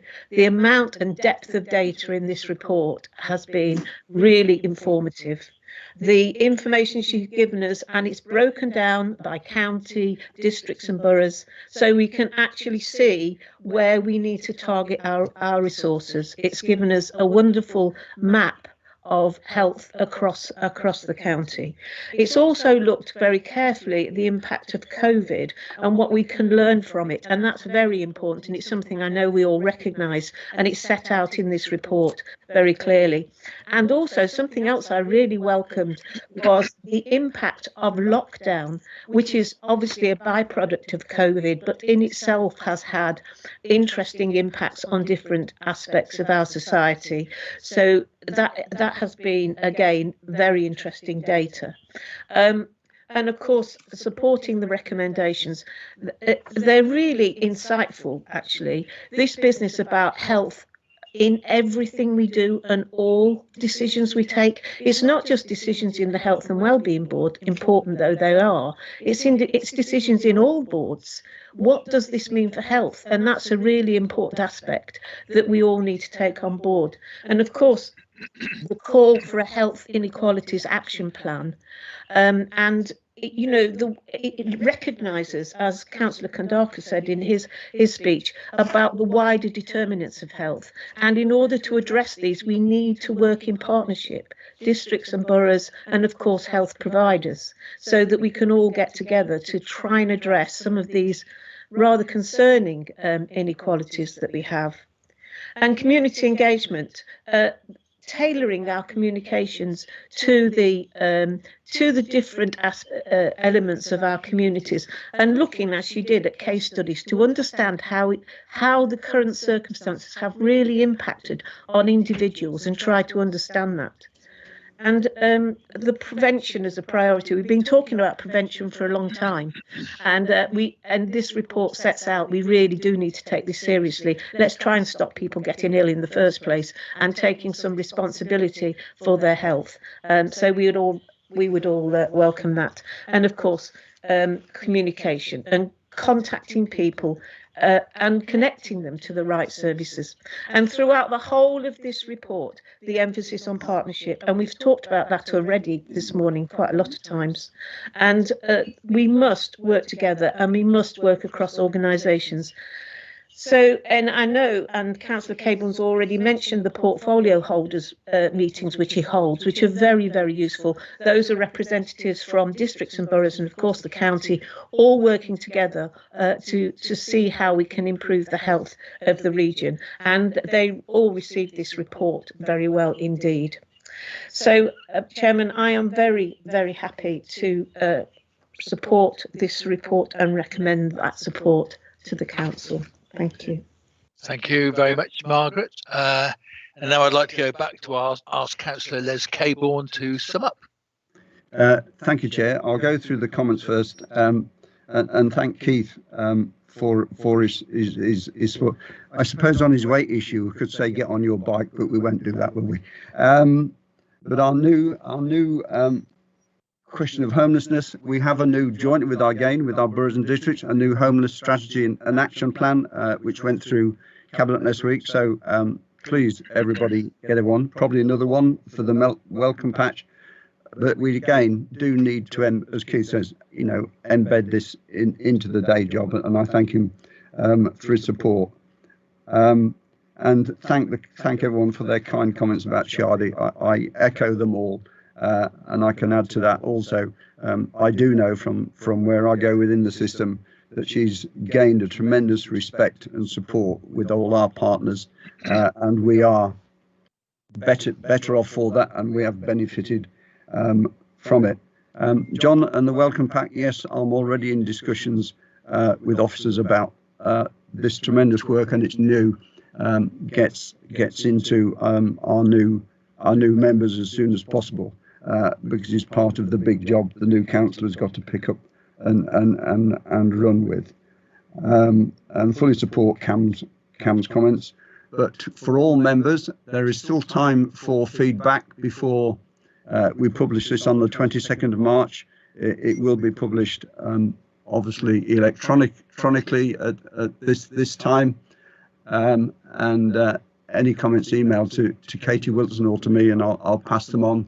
But the next steps are to get it to final publication, to set up our online gallery, And again, the details are in the website, or I can give you them, and set up a monitoring health inequalities dashboard on Power BI, and that will give all members something to use to monitor the way forward, because the various indicators and themes covered in the report will be on that dashboard, including the wider determinants of health and inequalities.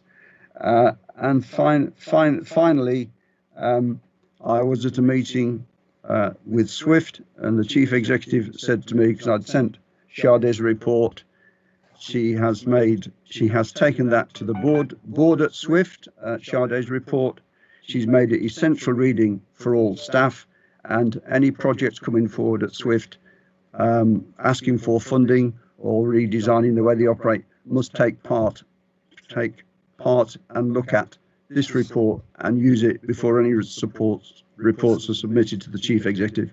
And I think that is a ringing endorsement for this report, in addition to what you as members have said, and shows that the work we are doing as partners to better the health and well-being of Warwickshire is at the point where it's going to move forward and is succeeding.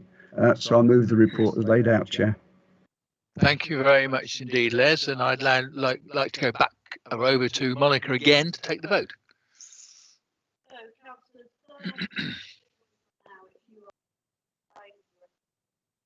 Monica, we can't hear you. I think your microphone must be up high.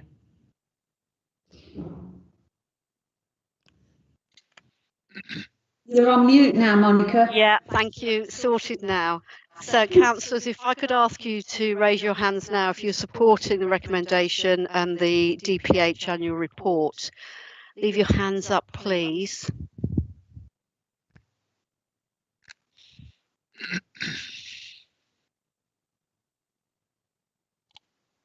I see your hand, Chris. Thank you.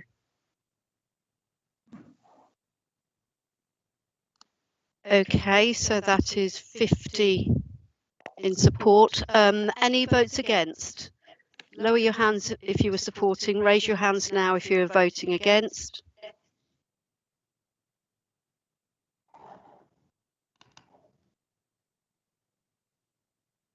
Councillors Falp and Barker, your hands are up. I'm sorry, I'm struggling to get it down. It is to lower. I think I've done it now. It's done now, Judy. Thank you. No votes against. Any abstentions, please?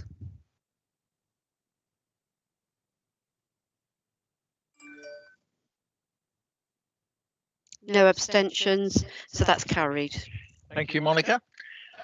We now go on to item number 4 on the agenda, which is the Warwickshire Fire and Rescue Service Integrated Risk Management Plan 2020 to 2025. And I'd like to invite Councillor Andy Crump to move the recommendations as circulated. Andy. You're on mute, I think. It's catching. Can you hear me now? Yep. Yeah. It wasn't a legacy hand or a sticky hand. It was a sticky button, I'm afraid. Yes, I'd just like to briefly present this item. Apologies for giving a lot of reading on this. It's certainly a big paper, an important paper. But the main priority is this report has actually been to Cabinet last month. And we had a great discussion last week at the Resources and Fire and Rescue Overview Scrutiny Committee. This is undertaken as a statutory duty under the 2004 Fire and Rescue Services Act, and it's evidence-based, so we can manage and risk assess any problems or risks that Warwickshire are likely to have to ensure that Warwickshire remains a safe place to live, work and visit. Basically, we're looking to make effective and efficient use of people, resources and equipment. The IRMP also reflects the outcomes findings from recent HMIC FRS inspections, and we're currently going through another one as we speak, and I'm sure we will expect a very positive outcome because we've got a great fire and rescue service. We've done something different this time with the consultation, and I'm sure most of the members have seen the animation of the IRMP, which was excellent and enabled an additional number of responses that's reflective of our community. So a great work. And the 8-week consultation process was to ensure that we've got our proposals right and reflect the views of Warwickshire residents and communities. There's 5 proposals in there. I don't propose to go through them. I'm sure you can read them better than I can, but I have got examples of what we're doing on those. So I recommend this proposal to the council, Mr. Chairman, and happy to take questions on this. Thank you, Andy. Do we have a seconder? Yes, Chair, I'd like to second that and reserve my right to speak. Thank you, Adrian. Councillor Adrian Warwick. Okay, so we now open the floor, and the first speaker is Councillor Sarah Bode. Sarah. Thank you, Chair. I won't show, people probably can't see, though the camera doesn't work, the enormous bundle of papers we had at Resources ONS last week. So those of you who are only on the council are have got very much the slimmed down version, but I think everybody was sent a PDF of the full report. So I do hope people will take a chance to look at this, because this is a very, very important document that comes round for review every 5 years, and it's really, really important that members look at it and understand it, because this is our plan and we are all members of the Fire Authority. So you know, this is our plan. It's not the Fire Service's plan alone, or Andy's plan, or whatever. It's the whole council. Talking of Councillor Crump, I'm intrigued at your name, Councillor Crump, because it says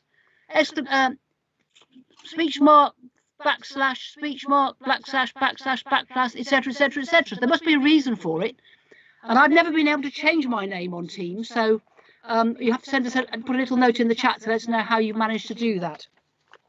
Interestingly, the main issue that I raised last week was proposal 1, ensure our workforce and ethos reflect the diverse communities that we serve.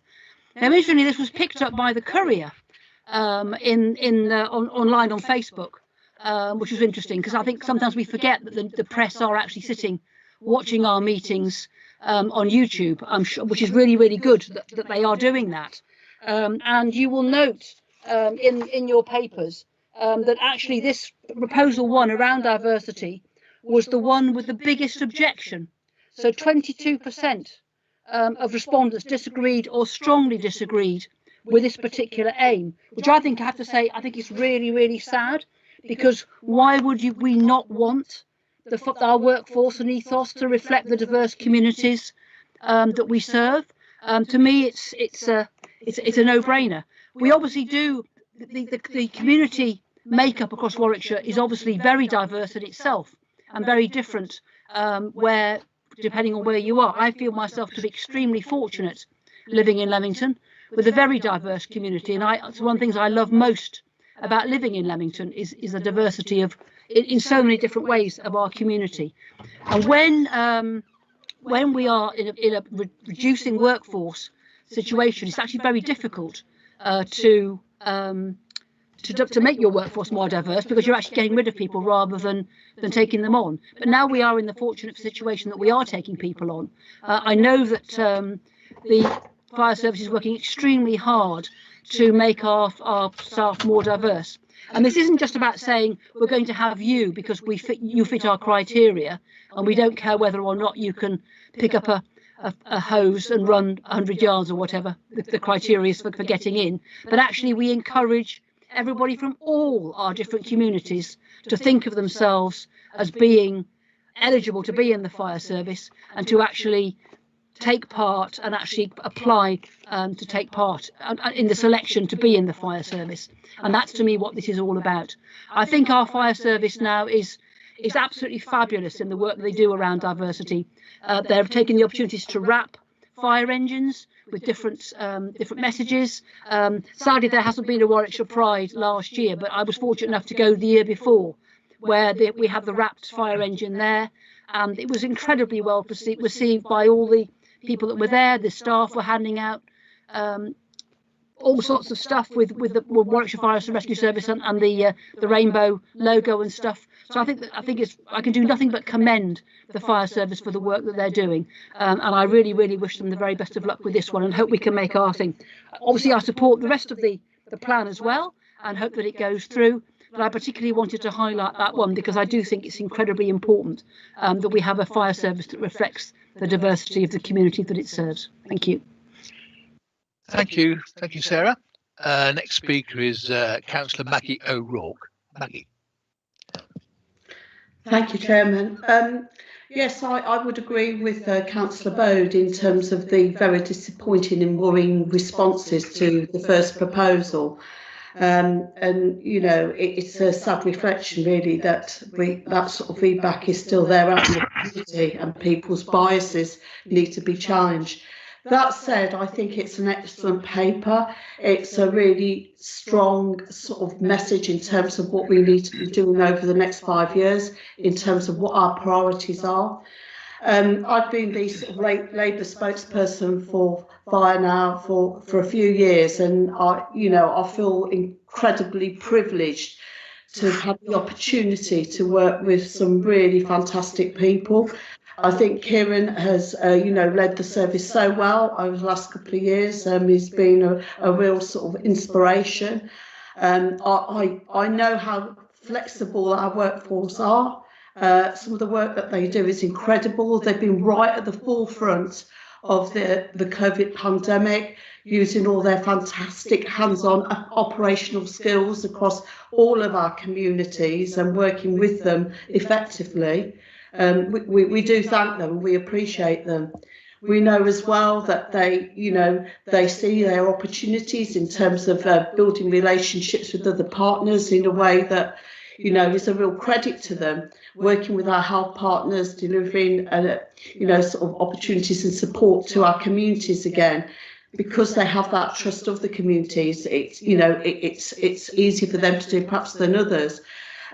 All of the work that they've done has just been really incredible. I love the fact that as well, in terms of the consultation, I mean, it's great, and it is a new way of doing things, and it's the right way of doing things, and it's what's really great is the way that they've done it differently as well.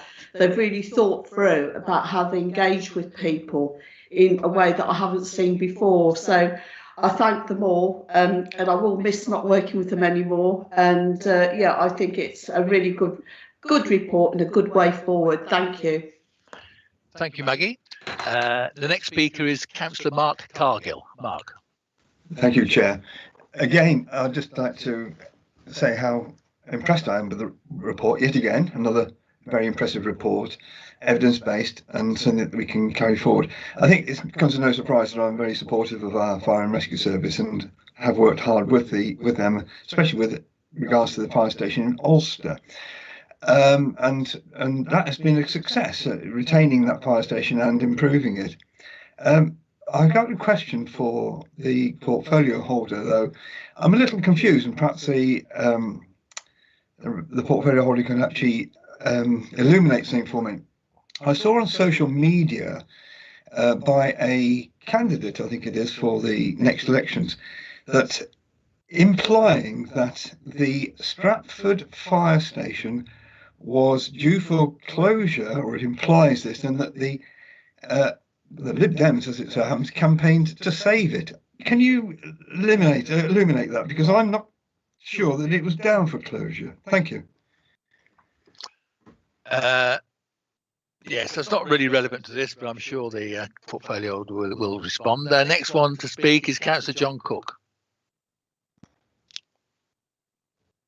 Yeah, thank you, Chairman. I'm always interested when items come up in full council relating to the fire and rescue service, and particularly the IRMP, because I remember when I was first re-elected to the council back in 2017, having had a 20-odd year absence from the council, how big the document was, and the comments that were made earlier about the size of the document. Well, it isn't always about size, actually, is it? It's always often about quality.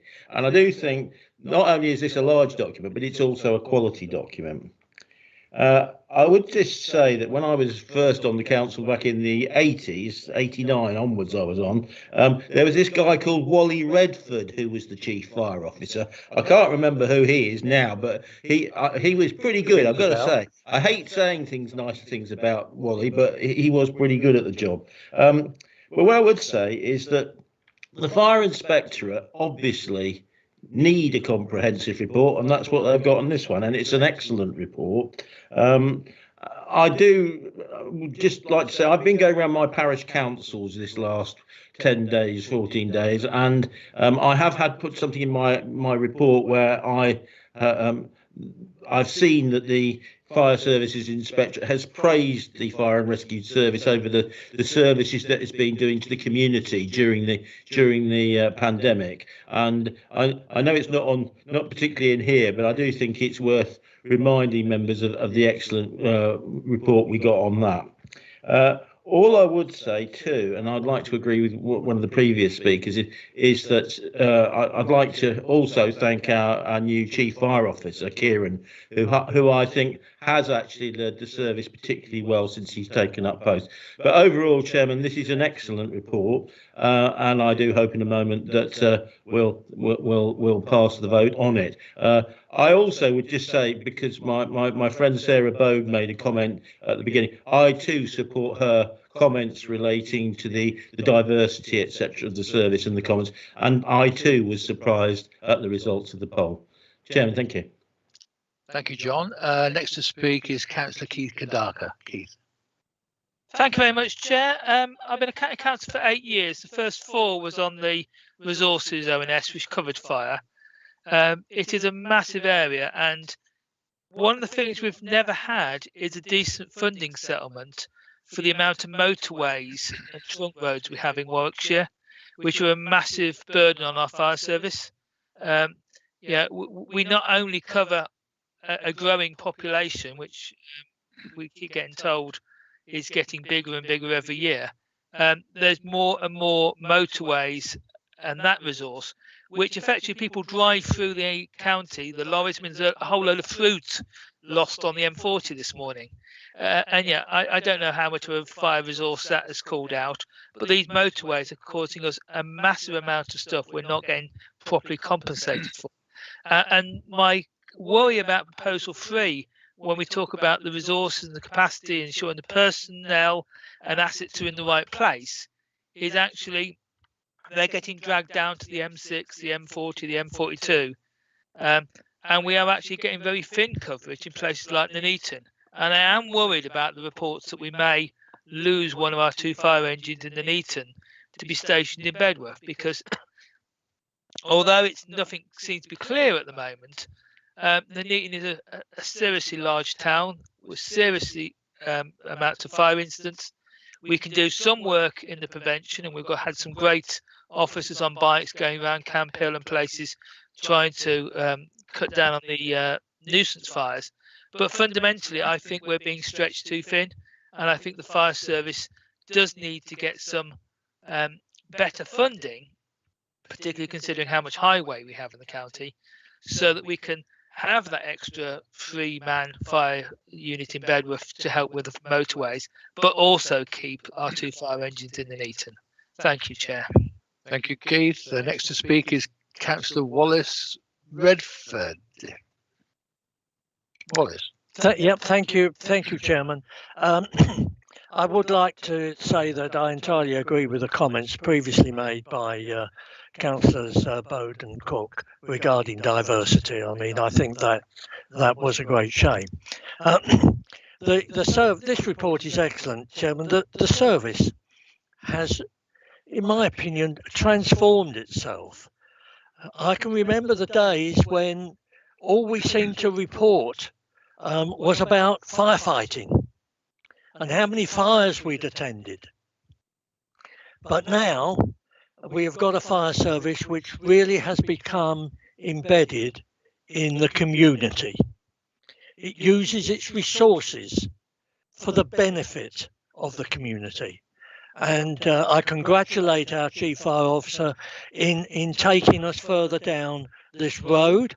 I think we can still go further, in our work for the community, but we're on the right track, and I welcome it. Thank you, Chairman. Thank you, Wallace. I think IRMPs have always been a very positive thing for fire service. I think they make them concentrate their resources where it's most needed, and I think they've always been a positive one, and this one is no exception. So I'm going to go back to I've got no more speakers, so I'm going to go back to the seconder, which is Councillor Adrian Warwick. Adrian. Thank you, Chairman. And I'd like to echo some of the comments that have been made this morning. The fire service have done a fantastic job for us over the last 12 months in incredibly difficult times. They have been held up as an example of good practice, as Councillor Cook pointed out, for their support of the COVID crisis. They do a superb job for us, and I'm sure each and every one of us is remarkably proud of them. Coming back to the topic, this document sets out the very important vision and priorities of the fire service for the next 5 years. It will be an evolving process as we move forward and as the needs and the risks in the county change. And I'm sure the fire service will keep on top of that and will report back, and we will work with them to manage that. I would focus on the positives in the public consultation.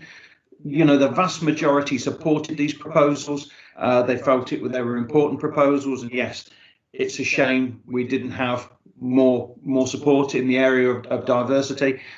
We must educate people further on that. But this document is about our technical ability, our collaborative capability, and the ethos of the service, and we must focus on that moving forward. Excellent job been done. And I don't think there's anything further that I need to add. There's been some excellent comments. All I would say is I would thank everybody who served on the OSC this year. They've been incredibly supportive. We've done an incredibly good job in very difficult circumstances. So thank you very much indeed. Thank you, Adrian. I'll now go back to the proposer, Andy Crump. Andy.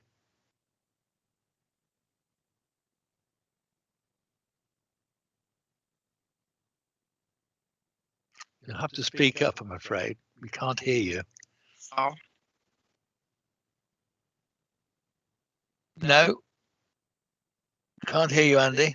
My machine keeps on. Yes, no? Yes, we've got you. We can hear you. Carry on. Closer. Pull your speaker closer. Your mic. Right, is that better now? Okay. It might have been better if you didn't hear me, but I will carry on. First of all, I'd like to acknowledge the cross-party contributions to the IRMP. Great joint work, and in particular Councillor Bode and Councillor O'Rourke, who've been great advocates and champions of Warwickshire Fire and Rescue. So I'd just like to acknowledge that, and we'll miss working with Councillor O'Rourke. I agree, it's quite disappointing that the diversity proposal had relatively high numbers of objections. But I think people incorrectly equate greater diversity with a drop in standards, and that is definitely not the case. Standards are the same, and we work hard to encourage and help all to achieve the required standards. So hopefully that will put some people's mind at rest. Certainly endorse Councillor O'Rourke's praise, and not just like to limit that to Mr. Amos, the Chief Fire Officer, who has done a great job since he's come in. First of all, great job with his team, and also doing a great job with me as well. One complaint though, it doesn't provide enough Jaffa cake, so that is one slight complaint I've got. Certainly he's done an excellent job, and it's his team. That's what I need to emphasise. It's the team, not just Mr. Amos, but all around him. So I'd like to add my praise to that. Councillor Cargo, I've been advised it's probably not best to answer the question you raised now, but if you'd like to raise the question in questions to portfolio item number 7, I'll be more than happy to give you an answer on that if that's okay with you. Councillor Kandaka, you did make me smile when you mentioned the fruit falling on the motorway. Did it cause a jam? Sorry about that. I just couldn't resist that one. That's especially for you, Councillor Falp. I can see you smiling there, and also Councillor Hayfield. But I would like to say, Councillor Kandaka, don't always believe reports. Stations are based on evidence and need. And like I said to you before, when we discussed this, I gave my commitment that local members would always be consulted about station locations. In fact, the new rugby station will improve access to the M6, and the number of appliances across Nuneaton and Bedworth will not be reduced, but just distributed to meet evidence-based need. So we need to, as they once said, we need to have on a certain show, we need to have the right notes played in the right order, but in this case, our right appliances in the right place. So certainly we will base our resources based on evidence, and we've got a great consultant in at the moment who's doing some good works. I'm just smiling at Councillor Cable there with his dog. I've never been heckled during a speech by a dog before, so that's something new as well. And certainly, I don't think I've got any other questions I've missed out. So if I have missed out anybody, I do apologise. But yeah, great work by Warwickshire Fire and Rescue, a great team, and I think because they make things so easy for me, they do a great job. It makes my life a lot easier. They realise what sort of portfolio holder they've got, so they try and make it as idiot-proof as possible for me. So what a great team they are. So thank you very much. And Mr. Chairman, I recommend the proposals number 1 and number 2 and number 3 as per page 51, agenda item 4. Thank you. Thank you very much, Andy. I'd now like to ask, go over to Monica again to take the vote. Thank you. Thank you, Councillor Crump. You've done half my job for me. So if I could ask councillors voting for the recommendations to raise your hands now, please, and leave them up.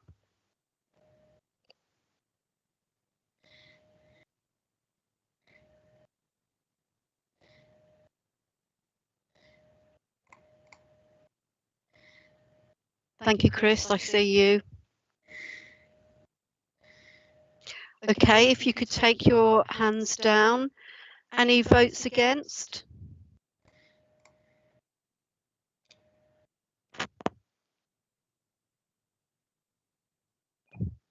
It's not going down. Just give it a minute. It's a bit slow.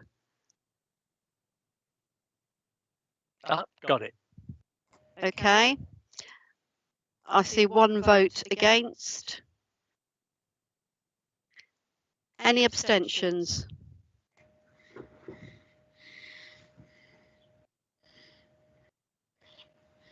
Any abstentions? Okay, so that is carried. Thank you very much. We now move over to number 5 on the agenda, which is the appointment of independent persons. And I'd like to invite Councillor Izzy Seckham to move the recommendations as circulated. Izzy. Thank you very much, Chairman. I bring this report to you today. It's asking for an extension period for the appointment of the mentioned members of the independent persons.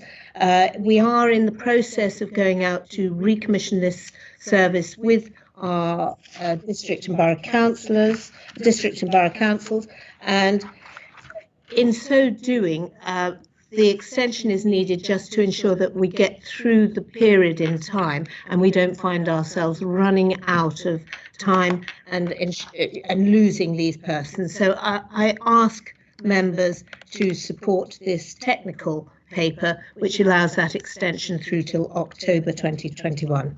Thank you. Thank you. Do we have a seconder? Yes, Chair, I will second the motion and reserve the right to speak if necessary.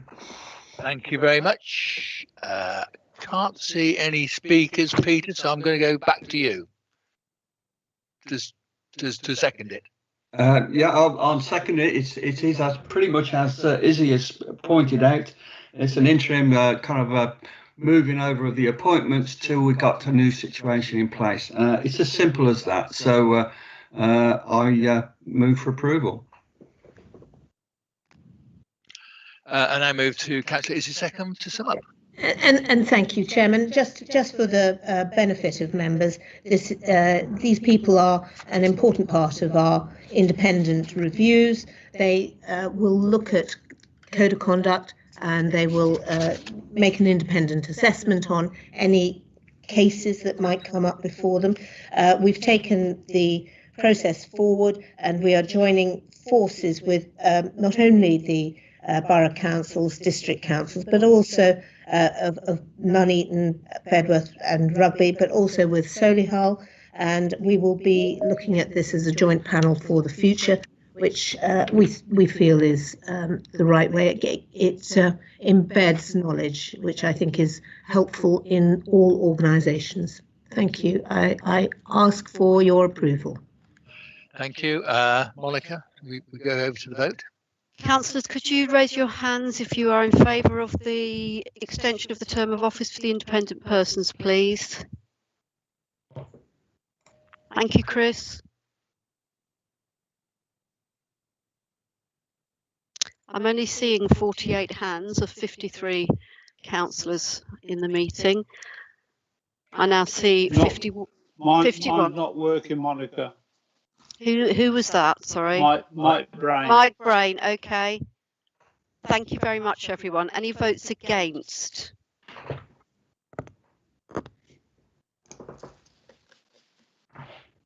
Just wait a moment for the hands to come down.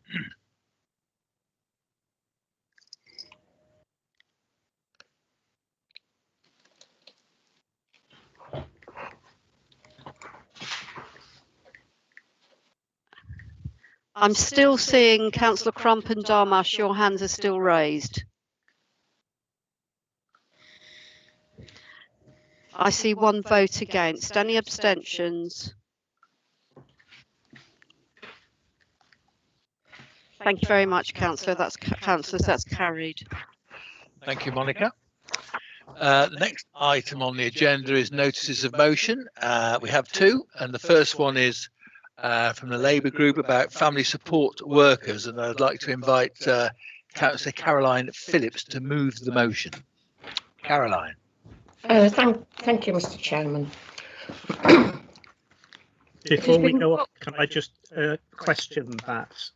Are we deferring item 6 till later? No, we'll keep going for a bit longer and see how it pans out. Carry on, Caroline. Thank you. It's been brought to my attention that since the redesign of the children's centres into children and family hubs, that referrals to family support worker services have significantly dropped away. At one centre in the county, 30 to 40% of families who attended the centre use the services of the family support worker annually.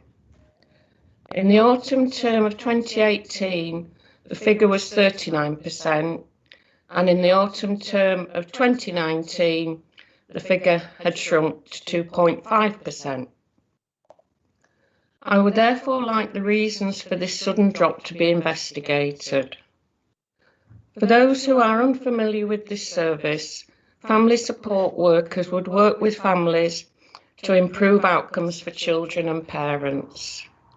One example of this was through the Positive Parenting programme. My husband used to support this programme by working with parents and handing out certificates to those who had completed the course. I recall how much he enjoyed this because the parents were so happy and proud of what they had achieved. When I first became involved in a children's centre in 2013, we had 90 hours a week of family support. Parents trusted us because we had built up a strong, positive relationship with our community, and parents would often call in to speak to one of the family support workers. Sadly, this service has been eroded over the years until we ended up with just 16 hours per week a couple of years ago, and now nil hours. I've used this service to also get food bank vouchers for struggling families who came to me for help. I now want to turn to the issue of domestic abuse. Children's centres were often the first line of defence for women in abusive relationships. Family support workers were the ones who would visit families who could have easily fallen into deep crisis if not for their interventions. Yes. Debt, loss of income and housing problems, whatever the issues, the family support workers will be there to prevent a problem from turning into a crisis. We now have huge increases in domestic violence and femicide. So I think it's time for us to reflect on our services and see where best we have intervened in the past and how best to use our resources in the future. Thank you, Chair. Thank you, Caroline. Do we have a seconder? Yeah, sorry, I second and reserve my seat. Okay, thank you, Corinne. Are there any other amendments? Yes, there's an amendment from the Conservatives, Chairman. Okay, would you like to introduce it, Councillor Morgan? Yes, would you? Oh, right, I see. The amendments there. We can't accept, I'm afraid, the motion from Labour as expressed, because we simply do not believe that there has been a significant decline in access to family support worker services across Warwickshire. I think Councillor Phillips and Councillor Davis are mistaken in that. Across the county, the levels of family support worker support are very, very high, and they're the highest that they've been for some time. Overall, the trend line for numbers of children open to new cases has risen in the period September 19 to February 21. In February of this year, more children under 5 open to family support worker intervention than at any time during the previous 18 months. Across Warwickshire, there are 2,168 children receiving early help as of the 8th of March, which is way above our target of 1,500. Of course, the Council maintains its support for crucial family support worker service to those most in need, and we will be reporting back to scrutiny on this important service in due course as part of our general performance monitoring. But we cannot accept Labour's motion, I'm afraid, on this. That is our amendment as laid out. Thank you, Councillor Morgan. Do we have a seconder? Yes, I would like to second, Chair, and reserve my right to speak. Thank you, Councillor Williams. Right, well, in that case, assuming there are no other amendments, I will open the floor for debate. And the first speaker is Councillor Dave Parsons. Dave.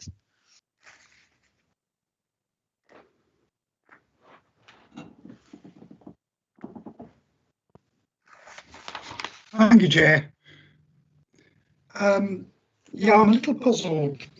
I understand what Councillor Morgan is saying, but you know, the Labour motion is quite clear. It's asking that we investigate some particular circumstances, and simply to say, well, those circumstances don't exist, seems really rather odd to me. Surely it's worth investigation in this very, very crucial area. So I really don't understand where the Conservative amendment is going. Thank you, Dave. I have no other speakers. Oh, no, I do. Some have propped up. So I've now got Councillor Helen Adkins. Helen. Thanks, Chair. I think sometimes with these motions that we bring forward, there seems to be an effort to sort of just to take the real meaning out of the motion and change it so it's nothing, so it becomes nothing. And I think that's what the Conservative amendment is trying to do. It's trying to take the importance, the seriousness of the issue and just brush it under the carpet. And that I don't think is acceptable. Okay, thank you. Next councillor to speak is Councillor Bill Gifford. Bill.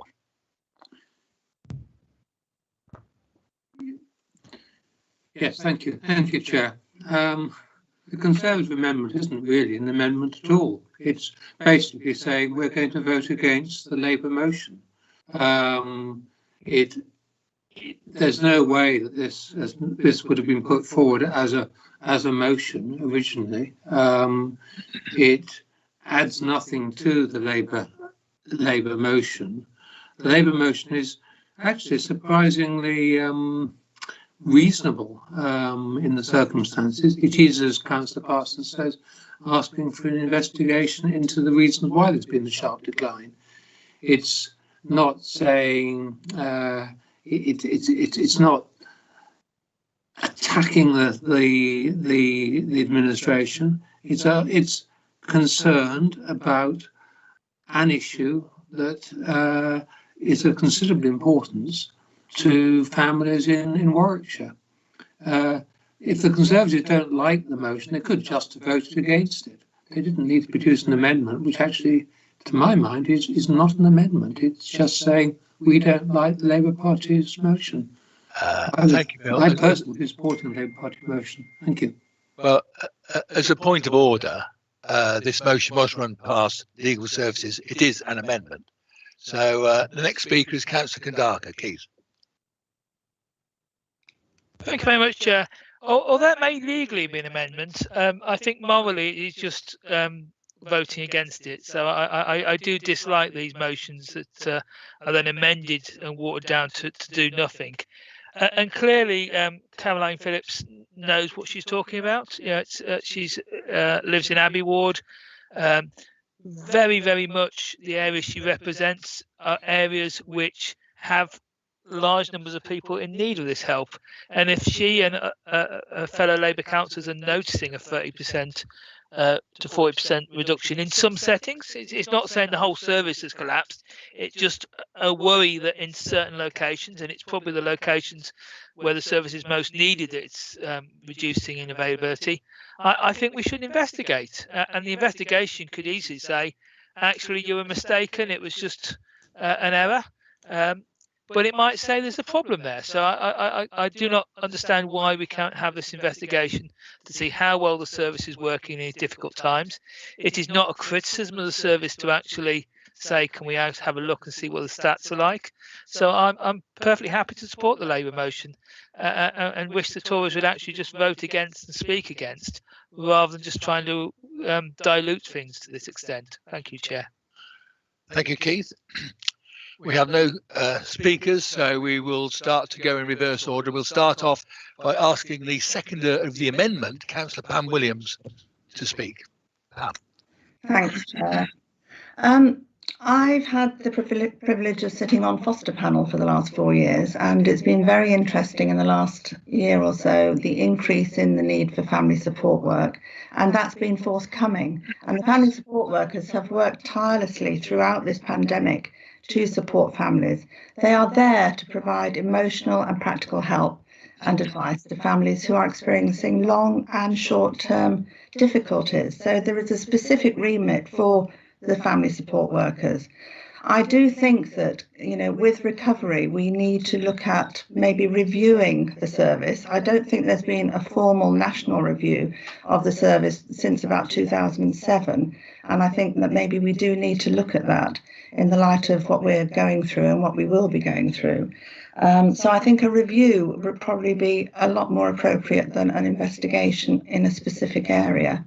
But I would really like to take my hat off to all those who work in the family support service, because they do provide an excellent service to families. And they work in conjunction with the Family Information Service, which has been a huge support for families throughout this pandemic, with all the difficulties of homeschooling and everything else that has been going on in foster care. So I would ask members to support the amendment. Thank you. Thank you, Pam. Next to speak will be the seconder of the original motion, Councillor Corinne Phillips. Corinne. Yes, thank you. I mean, we're not disputing that the family supporters are, doing their utmost and doing a very good job. But what we're saying is that there's numbers of people that were walking through the door and able to access someone to speak to and help them drop dramatically. just before pre-COVID, the numbers or the hours available for people to speak to a family support worker in Nuneaton and Bedworth alone was 2 hours in each centre that they could access somebody.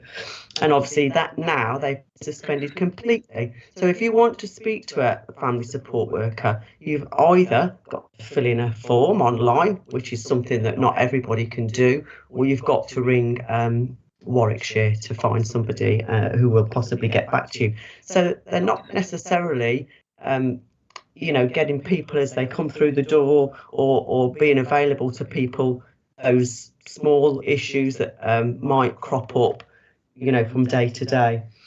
I think we know that the need is greater than ever. The issues have not gone away. And we also know that families are struggling more than ever during lockdown. So, what we're really asking is for just a review of this service. We're not asking, necessarily that, but we just want confirmation and reassurance that you're reaching the people that we say we're going to reach, and that the families that need help are actually getting them. And the reassurance, and look into that to reassure us that that's actually happening. Thank you. Thank you, Councillor Davis. Sorry, I got your name wrong. Corinne, thank you very much. So we now go on to the proposal of the amendment. Councillor Jeff Morgan. Jeff. Thank you very much. It seems to me that we're in danger of moving off the territory here. I mean, Councillor Phillips brought up domestic abuse and femicide and Lord knows what, and it would seem that she's alleging we're all going to hell in a handcart, which of course we are not. The reason we put forward an amendment was that we contest the assertion that there has been a significant decline in the family social worker service. That's not the case.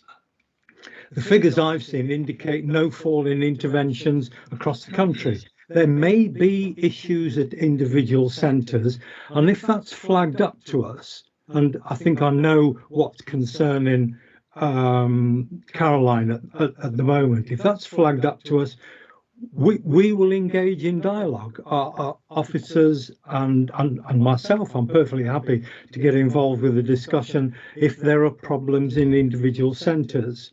What there has been, of course, is a decline, is a pandemic, 3 lockdowns, and inevitably footfall at some centres, well, at most centres, has decreased. But what you can't do is infer rates of family support delivery from rates of attendance at nurseries and children and family centres. Yes, figures do show a drop in attendance, and you would expect that given the national and local situation. Neither can you assume that every parent visiting a children and family centre will need family support worker service, which is intensive one-to-one. Many issues now can be fixed with a chat and signposting. And I think it was Corinne who raised the question of accessing family support workers, but the family support line is available Monday to Friday 9 till 4, and that will get you directly through to a family support workers. Obviously, the role of family support workers has changed very much during COVID, but for instance, they don't get involved in stay and play sessions in the community anymore. But it is a vitally important service which we support entirely, and we do contest the fact that there has been a decline across the county because we have very, very good data showing that that is not the case. One final point to reinforce. The responsibility for identifying early help problem rests with providers. Our responsibility is to respond once a vulnerability has been identified, and I'm confident that we do that to the best of our abilities. Children and families are at the heart of everything we do in Warwickshire, and that's why I ask Council to support the Conservative amendment to this motion. Thank you. Thank you, Jeff. And finally, we go to the mover of the original notice of motion, Councillor Caroline Phillips. Caroline. Thank you, Chair. Yeah, I just want to say that I'm talking about pre-pandemic figures, so I don't want to get the drop mixed up with the pandemic. Telephone chat and signposting, that doesn't sound good enough to me. As I said before, we used to have people could drop in and speak to a family support worker confidentially, and it would prevent problems from being escalated. And we talk about health prevention. We've just been going on for ages about preventing illness. Well, family breakdown and housing issues and debt and all this sort of thing, well, they contribute to ill health as well.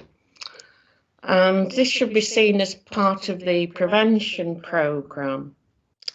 And I'm not saying there's been a decline across the county. I'm saying there's been a decline in a specific area, and I'd like it to be investigated. And I think that's a reasonable request, really. The foster panel, well, it's again, if we can prevent crises from developing, maybe we can prevent some foster care. Again, that's a cheaper alternative than waiting for families to become in crisis. So I'll just end it there, Chair, and go to the recommendation. Thank you. Thank you, Caroline. Okay, councillors, we're now going to go to the vote, and we're going to vote on the amendment, Conservative amendment first. So I'd like to pass this over to Monica to take the vote.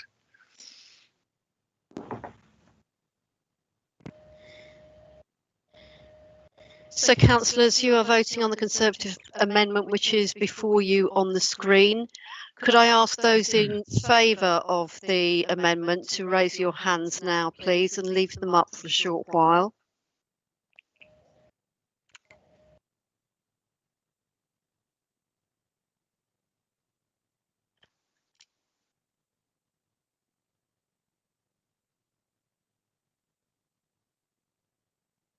Thank you, Chris.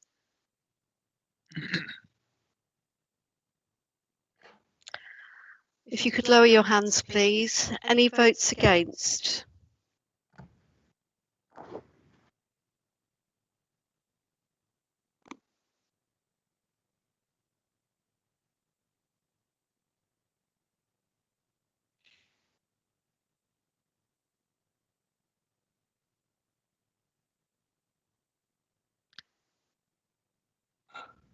Any abstentions?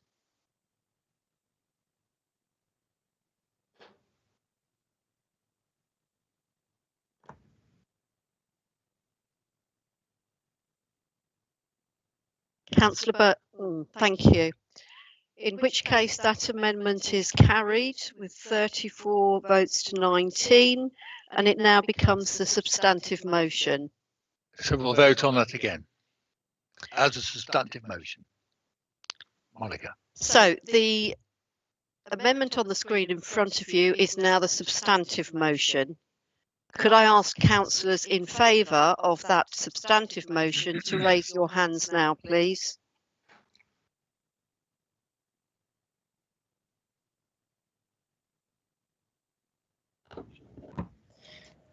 Thank you, Chris.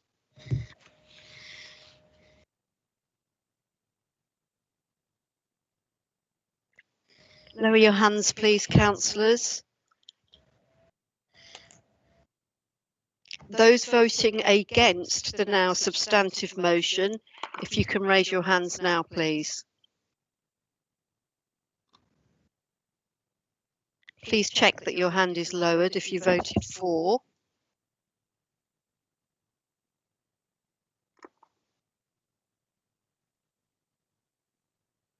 Any abstentions?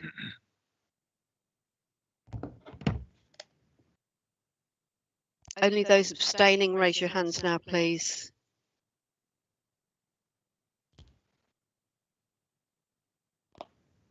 Councillor Davies, is your hand up?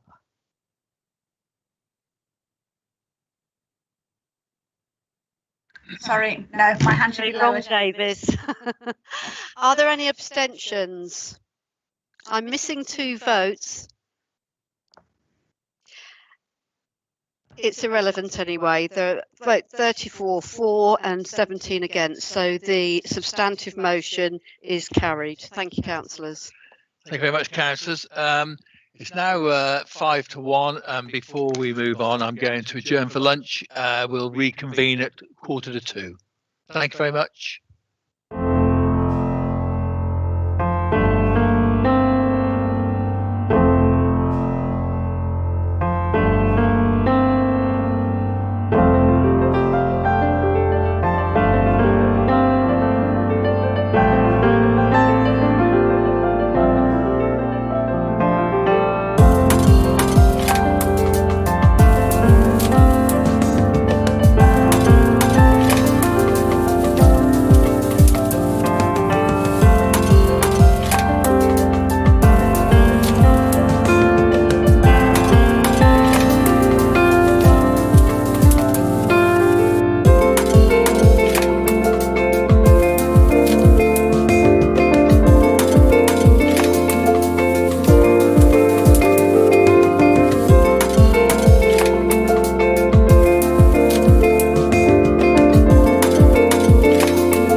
councillors, welcome back. Hope you're fully refreshed. And we now in the agenda come to the notice of motion number 2, which is a Green Group motion on health centres. And I'd like to invite Councillor Keith Condacard to move it. So Keith, the floor is yours. Thank you very much, Chair. I hope everyone enjoyed their lunch. I hope this wasn't a controversial motion, and I'm quite surprised it's being watered down. Oh, that's an interesting picture. Yeah, when we hear all the good news about transforming Nuneaton, the one bit that I really noticed was the plans to have a health centre in the centre of town. At the moment, we really do suffer from a shortage of rooms in which health facilities can be undertaken. And currently, there's a 3 to 4 week wait in the Nuneaton to get things like a regular blood test. I looked this morning, and it was the 8th of April to get a blood test in the Nuneaton Town Centre. And the suggestions were to go to Polesworth, which we get one train a day to, but no train back, where you can have one tomorrow. And this is a common theme. We lack those facilities in the town centre, and our hospital is creaking and needs expansion. We've got a lack of GP surgeries for all the new housing. So I was really pleased with these plans for a health centre in the town centre. Yeah, doing all the normal blood tests, vaccinations, health screening, mental health. These health centres have been really valuable, and particularly during the pandemic, have acted as hubs for a whole lot of activities. But we don't have one in Nuneaton. And I'm sure it's a problem in other places in Warwickshire, which is why in writing the motion, I thought we do need, in terms of a growing older population, to actually do the same for other towns. But I really want this as a motion to actually move forward with something, which we're already working on. The health centre is in the early concept plans. Our officers are going to go and try and find money to start on a feasibility study, and they do all the early business cases and final business cases, and they get all the data, and then they get the architects involved and things. So this is something we should be doing, but it's got a low profile.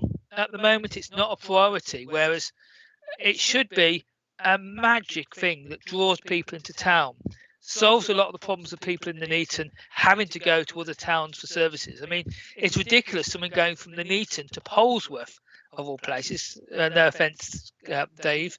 But yeah, we should have the ability to have regular blood tests in Nuneaton and not have a 3 or 4 week wait. So I hope everyone will support this. We're not talking about any vast sums of money.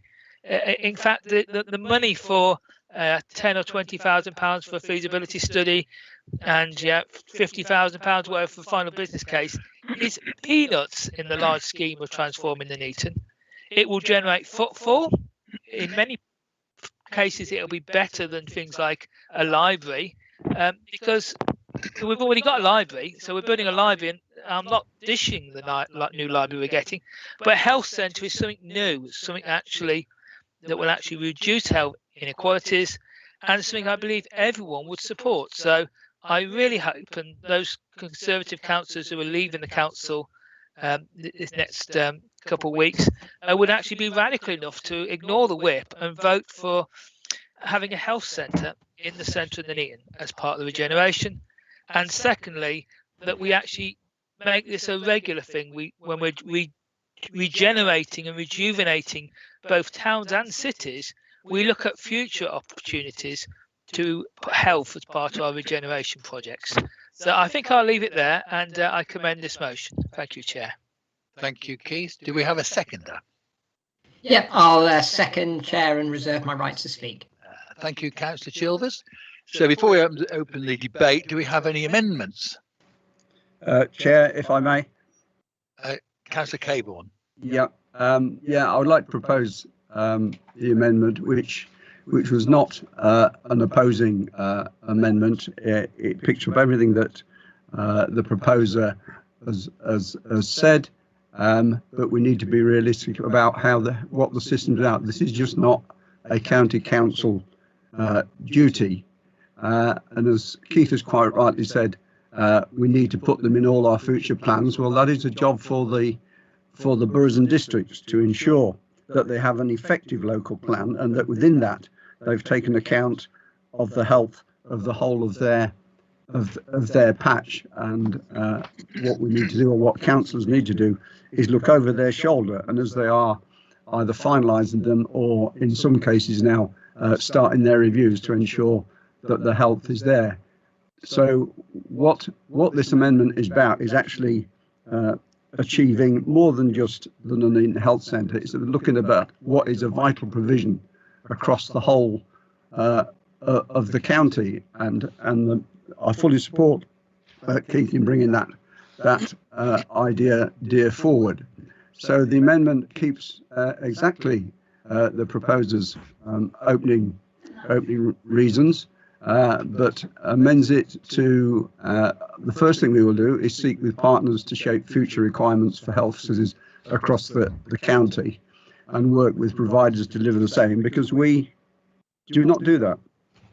As Keith has quite rightly said, in the Nuneaton, we are involved and we can push it, but we can't commission the doctors and people like that to put in it.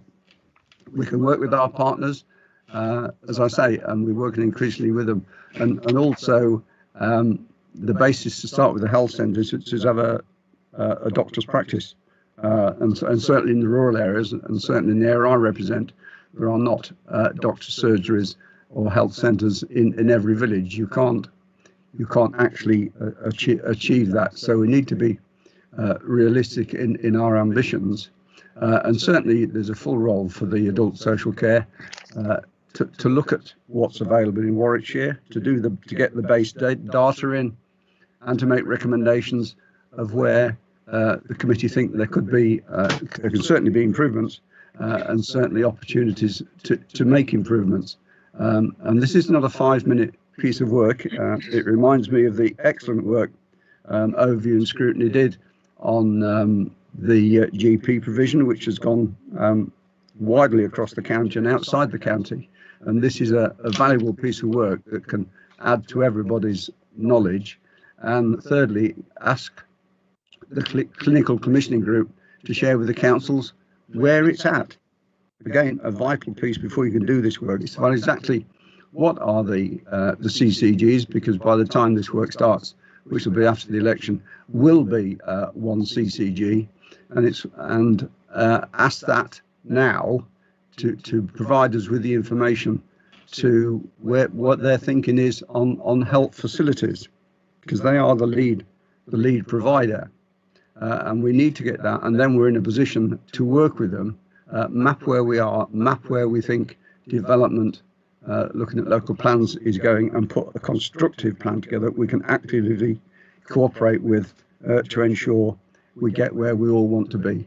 So I move the amendment as laid out. Thank you, Councillor Cabourn. Do we have a seconder? I'll second, Chair, and reserve my right to speak. It's Councillor Golby. Thank you, Councillor Golby. I'm not being made aware of any other amendments, so we'll open the floor to debate, and we start off with Councillor Dave Parsons. Dave. Thank you, Chair. Yes, first, of course, I'd like to say to Keith that obviously any visit to Polesworth is well worth it, but I mean, just to go and get your blood test, it does seem a bit extreme, I have to say. But there we go. Yeah, I have to say that I fully support the Green motion here, and again, I fail to see the purpose of the Conservative amendment. You know, the Green motion asks that we seek partners to identify resources to progress the development of a strategic business case for the planned provision. Well, yeah, I mean, you know, if that facility isn't there in Nuneaton, then it needs to be, and we should be pursuing it. And I think really the amendment is just sort of kicking it down the road again. Thank you, Chair. Thank you, Dave. The next speaker is Councillor Helen Adkins. Helen. Yeah, I totally support this motion, the Green motion. Do not support the Tory amendment at all. Totally agree with what Dave said. you've watered it down again into complete non-existence. And I really think if you don't want to vote for something, have the guts not to vote for it or to vote against it, instead of watering it down so that it's absolutely nothing and has no meaning at all and can be something that's just kicked under the carpet and just rolled out and just completely ignored. Just have the courage of your convictions and vote against it if you don't like it. Thank you, Helen. Next to speak is Councillor Caroline Phillips. Caroline.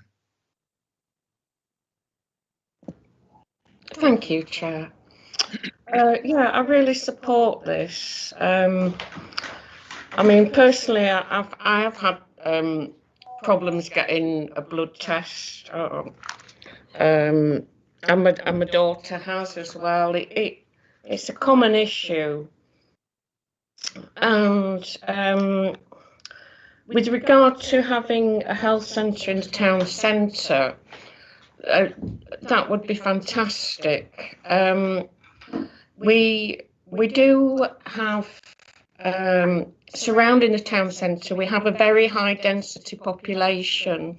We have a lot of flats and we have a lot of terraced housing that would be well served with a town centre, health centre. And with regard to the seeking partners, well, I don't see why we can't talk to people. Why can't we talk to CCGs? Why can't we talk to doctors and get things moving? It's just another thing that needs doing. That the amendment is yet again saying, well, we'll leave it till later. It's not really our business. We'll leave it. But we are partners in health, and we are partners in transforming the Neaton project. And on top of that, we've just been talking about the JSNA and health promotion, and this motion seeks to help towards with our strategy with the JSNA. We know we have lots of health problems in the Neaton, particularly around the town centre area. And well, I fully support this, and I won't vote for the amendment because it's just yet again not our problem. Let's forget about it, push it down the road like we do with everything else. Thank you. Thank you, Caroline. Next to speak is Councillor Bill Gifford. Bill. Thank you. Actually, this is a case where I think it actually is a genuine amendment. And it's a case where if there hadn't been the amendment, I would have been able to support the original Green motion. But this amendment has actually improved that motion, and it's taken. I think Councillor Cabourn has used his expertise as a portfolio holder to take account of what the reality is, and so the motion actually is one that makes sense for the whole of Warwickshire, not just Nuneaton, but the whole of Warwickshire. And for that reason, I would, as I say, I would have been happy to support the Green motion if that had been the only motion there. But given that you've got an amendment that's improved that motion, I'd rather hope that it would be taken as a friendly amendment by Councillor Condicourt. But it hasn't been. I have to say, I feel I would advise people to support the Conservative amendment. Thank you. Thank you, Bill. Next to speak is Councillor Jeff Clark. Jeff. You're on. Sticky button. It is a sticky button because you're still on mute. Now I'm unmuted.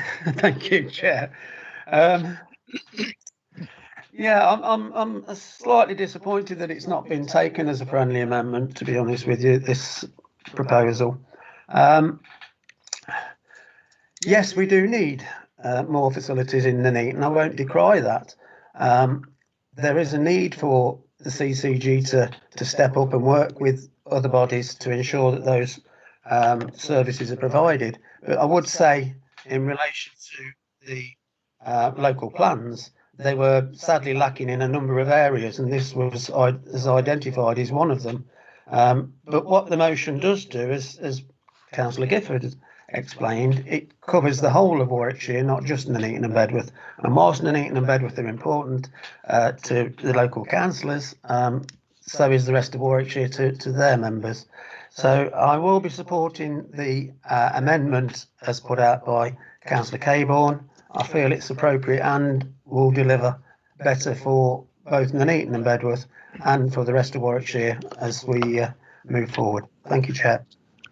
Thank you, Jeff. Next to speak is Councillor Isabel Seckham, is he?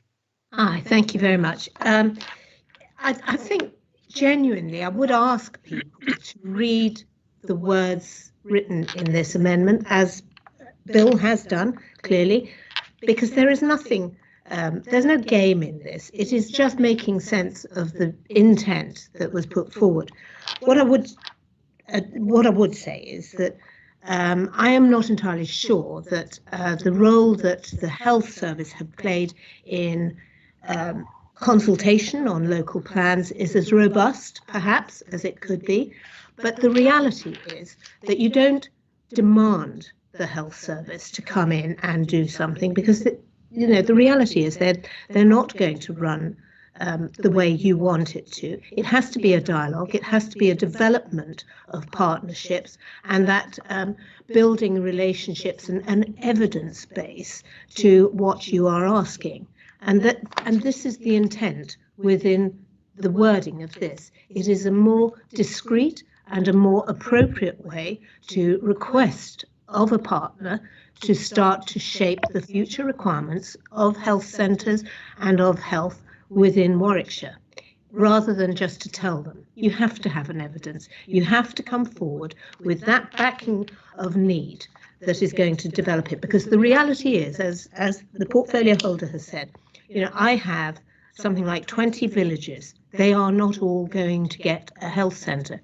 Actually, I'll probably be lucky if I get one, because if you start trying to have a health centre for every few people, you will soon run short of health and the costs and provisions of health for your population, and you will be worse off.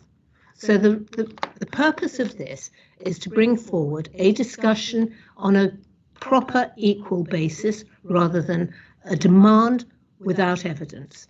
And that, I would ask, is what people should be doing, and it is worth voting for. It does not dilute the intent, it adds to it. Thank you, Chairman.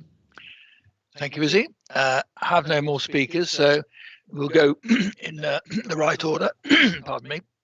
We'll start off with the seconder of the amendment, Councillor Claire Golby. Claire. Thanks, Chair. This motion that was put together is slightly parochial, so I will give a slightly parochial answer. For all those people who aren't aware, there is actually a plan for a centre, a town centre, health centre, already in play through Transforming Nuneaton, through the Borough Council. So it's not as if we haven't already got that going. And to speak to the comments about bloods, I'm on the George Eliot website at the moment, where is the main point for where people would usually go and get bloods taken. And their message is the blood test clinic at George Eliot Hospital is currently limited to George Eliot outpatients only. So that is one of the contributing factors. This is due to COVID-19. This is not due to anything else. Then when you scroll down the page and you read where it's talking about walk-ins, so for all the other places you can go and book a blood test, they actually say, please note, restrictions due to COVID-19 above. based on demand, we are only able to see a set amount of patients per day. So once we have filled all the allocated slots, we can no longer accept walk-ins. This may mean you will need to revisit the site and have your blood test on another occasion or book online for another site. That's perfectly reasonable in the circumstances that they have to be COVID secure when they are taking people's blood. There is nothing untoward about that, and that is another contributing factor to a backlog. I don't disagree, there is currently a backlog at the moment, but there are lots of contributing factors that are out of the ordinary that wouldn't happen on a day-to-day basis. So to use the current situation for blood tests is not really an accurate representation of the general goings on in that respect. And just for the purposes of clarification, there is no whip to vote against. So as much as you might want to believe that, there isn't a whip. The changes to the motion actually do make it more relevant.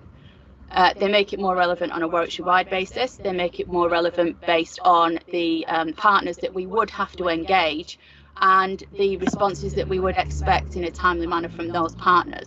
We can't wave a magic wand. Despite how much I would like to do things, you have to rely on third parties and partnership working, and you can't wave a magic wand and do everything yourself.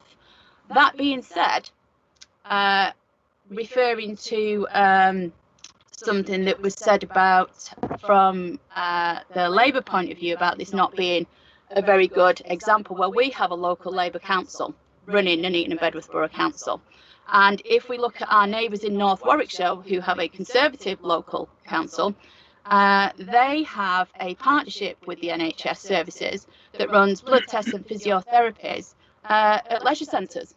So the local Labour council might want to look at that rather than relying on the county council doing everything for them.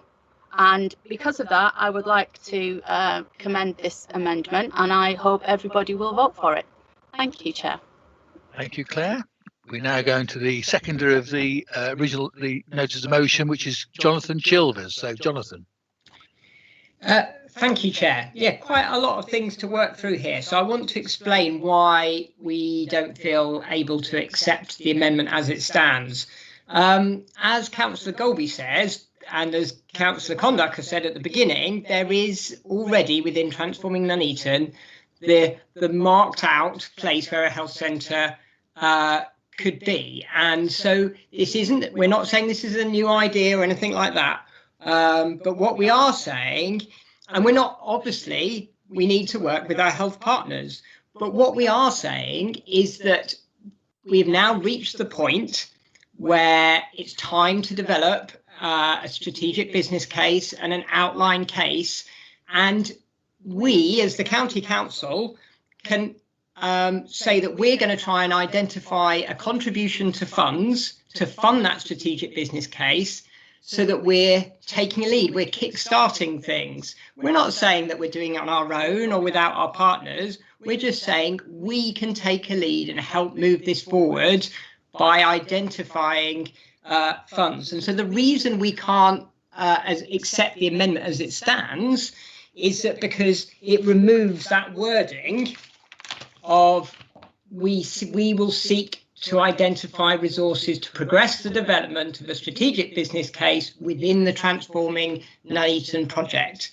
So if you're willing to put those back in or word those in a way you're comfortable with, then I think the rest of it, we're quite happy with. Like, I'm very happy that Councillor Cabourn has strengthened, added that point 3, and point 2 as it stands already talks about the rest of the county. But we want to say, actually, it's our responsibilities. We've got an opportunity to kickstart this just a little bit by identifying funds to contribute towards a strategic business case and to get help get the evidence that Councillor Seckham referred to. So I hope that's clarified why we can't accept the amendment as it stands, and I will leave it there. Thank you. Thank you, Jonathan. So the next person to speak will be the proposer of the amendment, Councillor Les Cabourn. Les. Thank you, Chair. Now, I'll deal with Jonathan's point first. The county already is putting money into the Nuneaton project in big terms. There is a project team running it. It is their job to pick up anything like that and fund it out of the funding they're there, would be my view. I will just also comment on Councillor Condacor's comment that the George Eliot is stretched and struggling for space. It has the new Sir Tom 30-bed ward and theatre there. There's another 30-bed ward now got funding to move forward. And so George Eliot Hospital is expanding and has a very solid place with capacity to be the true local hospital. Indeed it is, and giving excellent results. The reason for amending, as I have done, is, as Councillor Secretary says, this is not something we are in first control of. We have to work with partners, as indeed we do and have done. And on the other issue of blood tests, I mean, there's work going on nationally to look at the role of pharmacies in these work. We need to be mindful of that and look at that, and also mindful that indeed recognising these problems, the health service has actually put a new head person in place to look at how the health service actively take part in local plans and the other things we've mentioned. And it is the role now of our local boroughs and districts as they do their local plans to ensure that they do engage more fully with health. And certainly we can help through the Health Wellbeing Board or through what will be the ICS to ensure that sort of work goes on. And that, I think, is the correct way forward. As regards the Labour Party, they obviously haven't read the notice of motion as amended. There's nothing in there that says we're not doing anything. It talks about doing it now, and it says this council, and it's the role of all members of the council to see that this is a proper motion as it's been proposed, and they ensure that the work progressed. It's the council's role to see that, having dealt with notice of motion, we all see what the final result is progress. I don't see any long grass in this, but I'm aware of how the system works and what we have to do, and the partnerships we have built up to get us to our health wellbeing strategy and our Director of Public Health Board. This is part of that same work to ensure we get the health facilities we need, and indeed to put forward, because this producing a new health centre, as we all admit, is not an easy job. If you look at what was Warwick Police Station, which is now topped out to be a new health centre, I think it's 6 years, probably longer, since the police vacated that building.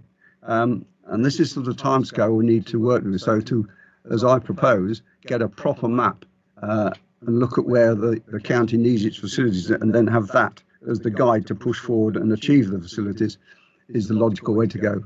And I so move the amendment, Chairman. Thank you, Les. The last speaker will be the proposer of the original notice of motion, which is Keith Kondaka. Keith. Thank you, Chair. All the stuff in the Conservative amendment is fine, it's good, it's moving us forward, but we've deleted the bit about promoting the plan for Nuneaton. That is something that will maybe take 6 years, as Les says, but if we don't give it some little push ahead now, it will take 6 years rather than 5 years. We have a capacity problem, and it's not just blood tests. Blood tests is just one tiny example of all the massive range of services that happens in our health service. And we have a physical shortage of town centre rooms to do memory clinics, diabetes assessments. But you name what sort of thing goes on in a health centre, people are struggling to find a location to do it. And we have places like on St Nicholas Park, we have a small clinic there, which is going to be used and taken over hopefully by a GP temporarily. We have the Riversey Park clinic that wasn't big enough to do vaccinations. We generally are getting a bigger and bigger and older population, and I don't think anyone's arguing that we shouldn't have more capacity. Some of that capacity will be at the hospital site, but a town centre site is a great location for some of this. So if Councillor Cabourn had wanted to add on his number one to the end of my number one, that would have been perfect. the problem I have is deleting the bit about the health centre and transforming Nuneaton. That project clearly exists. Councillor Golby has explained it's already in the plans. Our officers are already looking at it as part of the leadership role they play for transforming Nuneaton. And the tiny bit we wanted was just a little push, and actually debating it today hopefully gives it a bit more profile, because it wasn't a high profile part of transforming Nuneaton. But I really would like our original motion to be approved, and I'm totally happy to add all the lines from the Conservative motion as an amendment, but I do not want the line which we seek with partners to identify resources to progress the development of a strategic business case for the planned provision of a health centre within transforming the Nuneaton project. That is, everything else that they want to do and doing it county-wide is absolutely needed. Yeah, and Councillor Seckham talked about we can't have facilities in every village. Well, the example of us going to Polesworth to be able to get a blood test. Polesworth is somewhere amongst all the villages in North Warwickshire where you can have a blood test. It shows the system works by spreading things out. We have a capacity problem in terms of centres and rooms in the centre of Nuneaton, and it is something we can solve, and I do hope members will support my motion. It is nothing against having all the other services we need, and we deliberately put in our motion as part 2 to look county-wide. Yeah, say Polesworth I think is a good example. Say Polesworth has plenty of capacity. People in Polesworth have been vaccinated. They can get blood tests. If you don't live in Polesworth, if you live in Orton or something on the hill, other places near Polesworth, they can go to Polesworth. In Nuneaton, we have to go to Polesworth. And that's quite a beautiful cycle ride, but it's not the sort of thing people do for a blood test. Thank you, Chair, and I hope the committee and members will support my motion. Thank you, Keith. We're now going to go to the vote, and we'll vote on the amendment first. So I'll go over to Monica, who will take the vote. Monica. So if we could have the amendment, thanks, Nick. So councillors voting in support of the Conservative amendment, please raise your hands now and leave them up.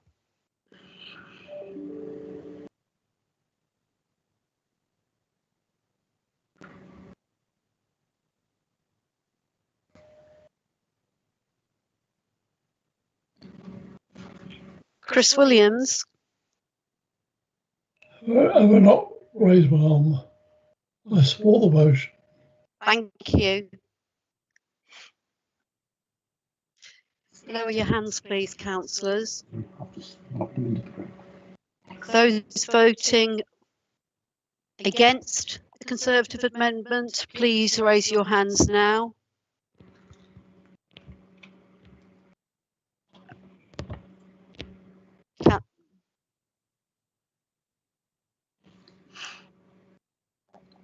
Thank you. Any amendment? Any abstentions?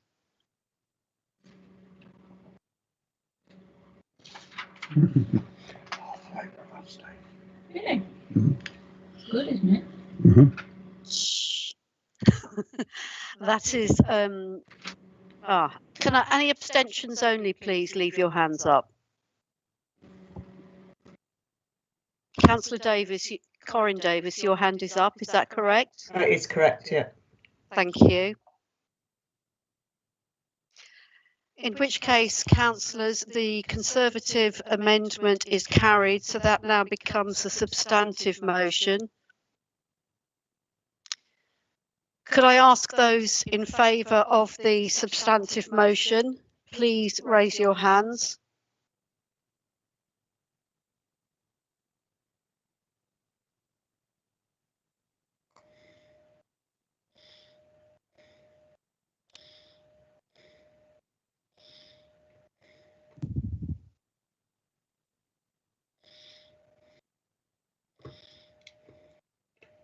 Thank you, councillors. Lower your hands, please.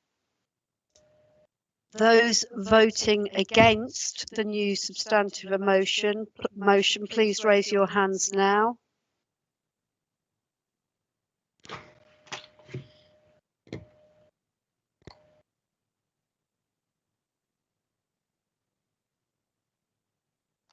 Thank you. Abstentions, please raise your hands now.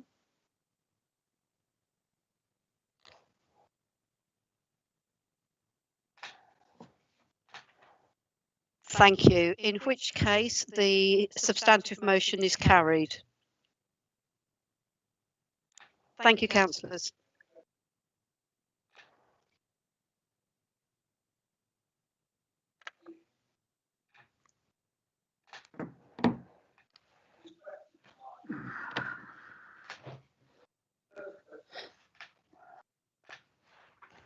Chair, you're on mute. Oh, yeah, sorry about that. Sorry about that at all. Okay, well, that finishes with the notice of motions, and we now move on to item 8 of the agenda, members' question time, which we have 40 minutes for, up to 40 minutes. The first question is to Councillor Butlin from Councillor Kadaka. Councillor Kadaka, the floor is yours.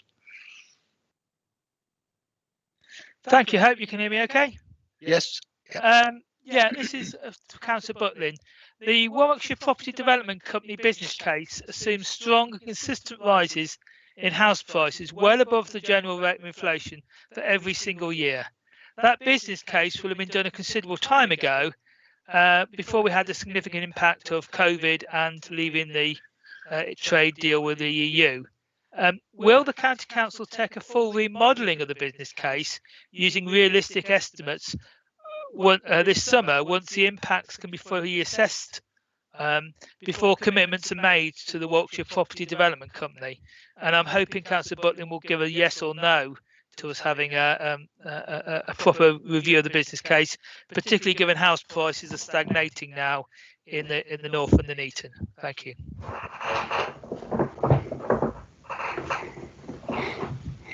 Thank you, Keith. Thank you for your foresight of the question also. Whilst I hear the point Councillor Connachall makes, and he asks for a yes or no answer, so the answer is no. We do not intend to undertake any remodelling of the business case at this time. And I'll give you the following reasons. So I'll give you a comprehensive reasons, not a straight yes or no. But the business case has had the benefit of input from external professional advisors and has also been the subject of sensitivity analysis. Any further modelling would significantly delay the getting the company up and running and the operation at a time when we now need to press forward with recovery. There is also a risk that any remodelling exercise we undertake now could itself be out of date within a relatively short space of time. Instead, there will be an annual review and an update of the business plan, and in our role as shareholder, we will be expecting the company to closely review and monitor key house price information and wider economic conditions as they bring forward individual sites for development. In addition, for each individual site, a detailed scheme development plan will be brought forward to the Cabinet for consideration, which will enable costs, pricing and market conditions to be considered at the right time before any building work starts on site, but not too far in advance. This is critical given the business plan covers a period of more than 20 years. The Council's medium-term financial strategy has taken a prudent view on the possible numbers it's included in the business case and has also established a specific reserve to manage any short-term volatility in returns. I must add, those final 2 years of the MTF years were very conservative figures in terms of what we might achieve in the first 5 years. These are very uncertain times, and the Council has rightly put in place a robust way to both test and regularly monitor the business case and its delivery, to cover both uncertain and more normal times which we expect to see over the lifetime of the property company.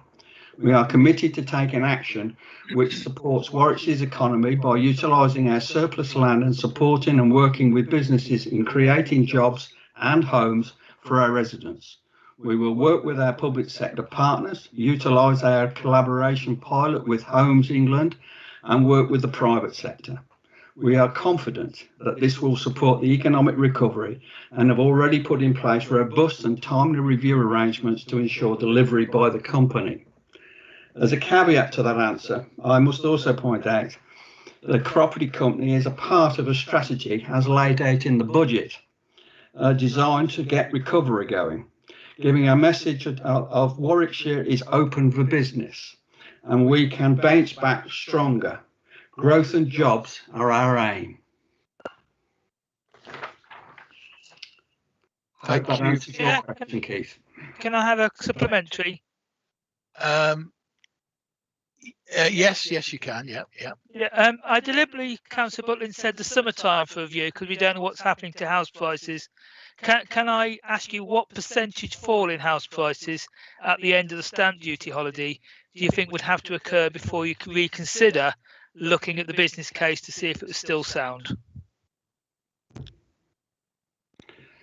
I'm minded to kind of think about this weekend. I went out leaflet dropping and I specifically targeted the houses that have been built over the last 2 years, especially over the last 12 months. And I delivered on my patch over 370 leaflets to new houses.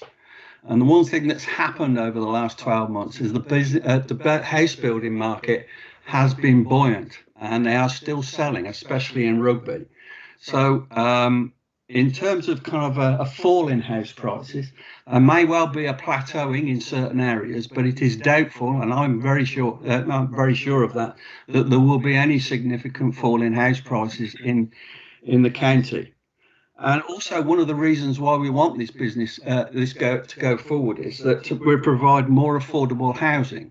The problem with certain areas, the house prices have inflated so markedly, some people are struggling to get onto the housing market, and those on the lower income groups are struggling to find a house close to where they work. And there's also the business, this proposal for a development company is kind of helping to answer that need.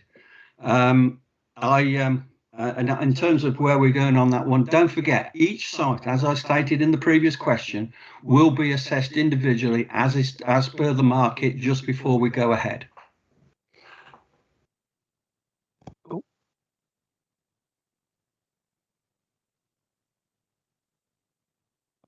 Alan, you're on mute. It keeps flipping on and off. Sorry about that. Next to ask a question is Councillor Judy Thorpe. Judy. Thank you, Chairman, and it's to Councillor Andy Crump. With the tragic death of Sarah Everard while walking to her home last week, and I'm sure all our thoughts are with her and her family at this sad time, can I ask what the County Council are doing to help protect the women of Warwickshire? And I've deliberately kept it broad, but I know Andy will come back with some comments. Thank you, Councillor Phelps. Can you hear me? Yeah. Oh, good. Yes, sticky button syndrome today. Thank you for the question, Councillor Phelps, and you have given me the courtesy of telling me in advance, which is always helps for the fuller answer. Certainly, sorry.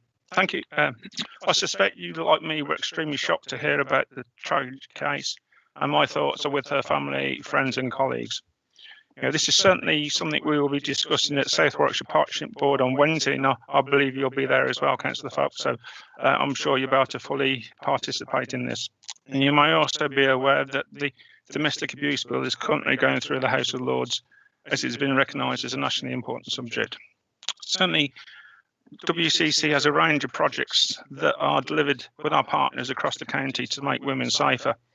There is a group called the Violence Against Women and Girls Board, a partnership board which met last week and is chaired by a senior officer, the strategy and commissioning manager for targeted and integrated support. The key strands of work include domestic abuse, rape and serious sexual violence, sexual exploitation, harmful practices, etc. And there is a subgroup of this board called Emerging Trends, where data from across the county is analysed, identifying any new emerging or concerning trends. Data includes domestic abuse reports, refuge referrals, and support and conviction data. Rachel Jackson, the Commissioner for Vulnerable People, chairs the meeting on a monthly basis, and partners from the county attend and support with the delivery of outcomes against identified needs. This need has also included a robust communication campaign, raising awareness and the risks as well. I know at a local community safety partnership level, the partnership problem-solving meetings again would pick up concerns of emerging trends and locations, and again the partners would work to address these locally to improve the situations. And again, the Safer Streets Fund is a current national funding stream, which I believe at least one local CSP is looking to apply for funding to address a particular area concerned. This could help make people feel safer on the streets.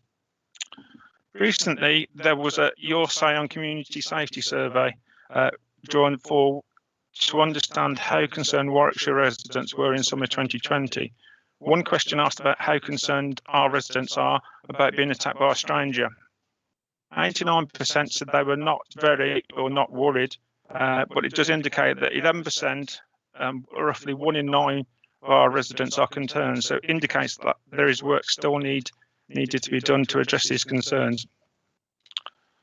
Certainly, we are working to help with our domestic abuse services, sexual assault services to help victims cope and recover. And also, we're trying to communicate messages which are targeted. We are certainly taking these issues seriously, and as long as I'm portfolio holder, I will report back on a regular basis of what emerging trends are appearing and how we're going to tackle them. Obviously, we've got the domestic violence numbers nationally 0808 2000 24/7 and the 0800 408 1552, which is the county council one. So yeah, we are taking this extremely seriously, Councillor Phelps, and thank you for raising this question. But if you have any more concerns, I'm happy to deal with you offline or speak to you on Wednesday, which is tomorrow. So thank you for the question. Thank you for the answer, and yes, I will listen with interest to what our the colleagues on the board tomorrow make what's happened. Yeah. Thank you, Councillor Phelps. I have a list of councillors who want to ask questions, but I have 2 more questions that were submitted, written questions before today, and I must take those first. And they're 2 questions from Councillor Chilvers to Councillor Clark. Councillor Chilvers. Yeah, thank you. So the first one for Councillor Clark is as follows. Do you agree with me that given the change of working habits from COVID, the massive expense, the climate emergency and the recent motion raising serious concerns recently passed by Warwick District Council, that all further work on the A46 Link Road scheme should be stopped while a full re-evaluation of the initial assumptions made is conducted?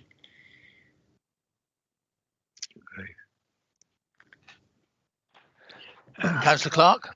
Thank you, Chair. Unfortunately, I don't agree with Councillor Chilvers in relation to this. We have just completed a consultation on the principles of the scheme, and we've received some 522 responses to the questionnaire, along with 24 written responses from residents and stakeholders. The questionnaire asked a number of questions surrounding the principles of the road and an opportunity for all the additional comments and feedback. Various comments and issues have been raised, including the ones relating to the travel post-COVID, sustainable travel and the impacts on the environment, including the climate emergency. These results are currently being analysed, obviously. Once the work is completed, they will review. A review will take place to understand the concerns and what the next steps will be. The officers of the 3 authorities will also work together to develop the reporting of the consultation outputs, and this will need to take into account their views and the priorities of each authority. A report on the results and the next steps will be compiled and submitted to the various authorities, reporting bodies in the summer. I think our understanding at the moment is the original motion that was Warwickshire District Council was slightly amended to require that they produced a report first before the motion was put before WCC. Thank you for advance notice of the question. It enables an opportunity to get the full response. Thank you. Do you have a follow-up on that question, Councillor Chilvers? Yes, thank you. Yeah, my follow-up. I'm suddenly getting a lot of feedback. Yeah, so does Councillor Clark stand by the preamble that's still on Warwickshire's website that says this is a very exciting scheme? Councillor Clark. Yeah, I believe it still is an exciting scheme. It delivers a number of opportunities, both for the motorist, for the cyclist, and for pedestrians. It opens up a number of areas to deliver services in that area, and I do stand by that statement. Thank you. Now, Councillor Chill, would you have another question? Yep, again for Councillor Clark. Warwick District Council have recently been awarded 10 of the £15 million applied for from the Future High Streets Fund for Leamington Town Centre. Part of that initial bid was connecting walking and cycling routes that would considerably improve access to the town centre and improve air quality. Would the portfolio holder be concerned if these vital elements were lost because the full amount of funding wasn't received? Councillor Clark. Thank you, Chair. Actually, I welcome the news that Warwick District Council has been successful and has been allocated the £10 million for Leamington Spa from the Future High Streets Fund that government has set up. Particularly at such a challenging time for our town centres and for government, obviously. Excuse me, I'll just grab a drink.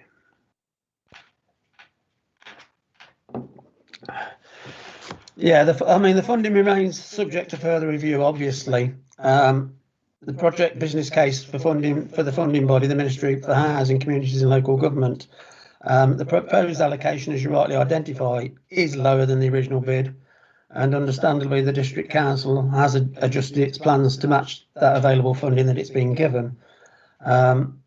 This has meant that the planned investment in cycling and walking infrastructure has at this point been scaled back. However, we will still anticipate securing an important east-west route across the town centre, and this will connect the existing cycle routes in the Newbold Park area in the east of the scheme, and we're bringing forward also on the Emscott Road, which will provide direct and convenient cycling connections to Warwick Town Centre in the west.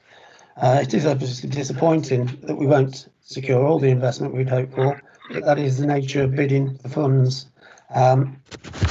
We do, however, continue to explore all opportunities to secure funding for improved walking, cycling infrastructure within the county, building on our own and significant financial investments in cycling routes, which, as you're probably aware, and most people are, the Leamington Spa, Leamington K2L, Leamington cycle route, the Emscott Road routes. There's £11 million committed to the area, and we can continue to bid for external funding to ensure that cycling and building on our recent successes, which have included securing these investments from the Active Travel Fund, which have benefited recently Nuneaton, and I believe Rugby is the other one to gain support for that. Thank you. Thank you for that reply. I've got a follow-up. You say that the amount allocated to the cycling walking part of the bid has been scaled back. Could you say how much it's been scaled back by, please, in financial terms? In relation to Leamington itself, I haven't got that information to hand, but I'll get that supplied to you. Thank you very much. Thank you. That was now we've done all the questions that were submitted before today. We have a list of 8 councillors, and I'll give enough time for them all to the questions to be answered. And we'll start off with Councillor Caroline Phillips. Caroline.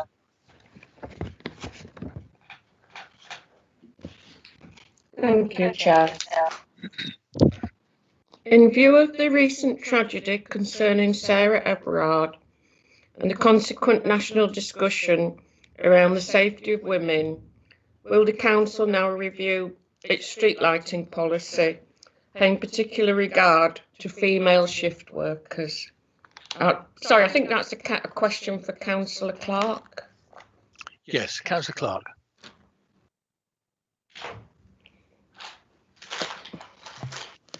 I was trying to unmute myself. Definitely got a sticky, now. Keep going. Sticky button this today. Thank you, Councillor Phillips. As you're probably aware, the County Council introduced its part night street lighting policy back in 2012-13. In our county, there are over 50,000 street lights operated by Warwickshire County Council, and of these, 35% operate all night, where they meet the policy criteria that was already agreed with the council. The remaining 65% operate part night, which means that they switch on at dusk and off at midnight, Sunday to Thursday, and 1 o'clock on Fridays and Saturday nights. The lights then switch back on at 5:30 on Monday to Friday and mornings, and 6:30 on the Saturday and Sunday mornings. They switch off again at dawn. Since the introduction of combination of part night lighting and investment in the LEDs, technology has seen Warwickshire County Council street lighting electricity consumption reduced by some 57%, which concurs with our climate emergency challenges. All night lighting criteria are set out where there are potential hazards on the highway, such as roundabouts, traffic signals, controlled junctions, central carriageways, islands, traffic calming features, and road humps, etc. And I'm not going to list all of them. Formal pedestrian crossings, zebra, pelican, puffin, toucan, and Pegasus crossings, and areas covered by permanent local authorities, police, CCTV cameras. Obviously, those are areas that may have concern. Again, areas adjacent to elderly care homes, sheltered accommodation complexes and A&E departments, and lighting adjacent to operational taxi ranks, and lighting on public footpaths, alleyways, cycle paths, which are located away from roads, are all illuminated. Since the introduction of the policy, Warwickshire County Council has regularly monitored the part night street lighting, and it has been found that there is no evidence that the introduction of part night lighting is associated with an increase in crime at all. Whilst there is currently no plans for part night lighting policy to be reviewed, we still await potential requests for that to be considered again. Thank you, Councillor Phillips. Councillor Phillips, do you have a follow-up question? I do, yes. With respect, that didn't answer the question. It went round the reaping and didn't really answer it. We do need to review it now. There's a national surge now and recognition of the need to have safer streets for women. And part of the safer streets is lighting. And we really, let's have a serious look at this again, please. Can it come back to communities? Councillor Clark? Yeah, obviously, in relation to communities and overview scrutiny, they set their own agendas, and that's something that they're entitled to do. So I'm sure that the chair of the communities who is on here will take that on board, and if a request is made, that will be considered at the right time. Thank you, Councillor Clark. The next question will come from Councillor Andy Jens. Andy. Thank you, Chair.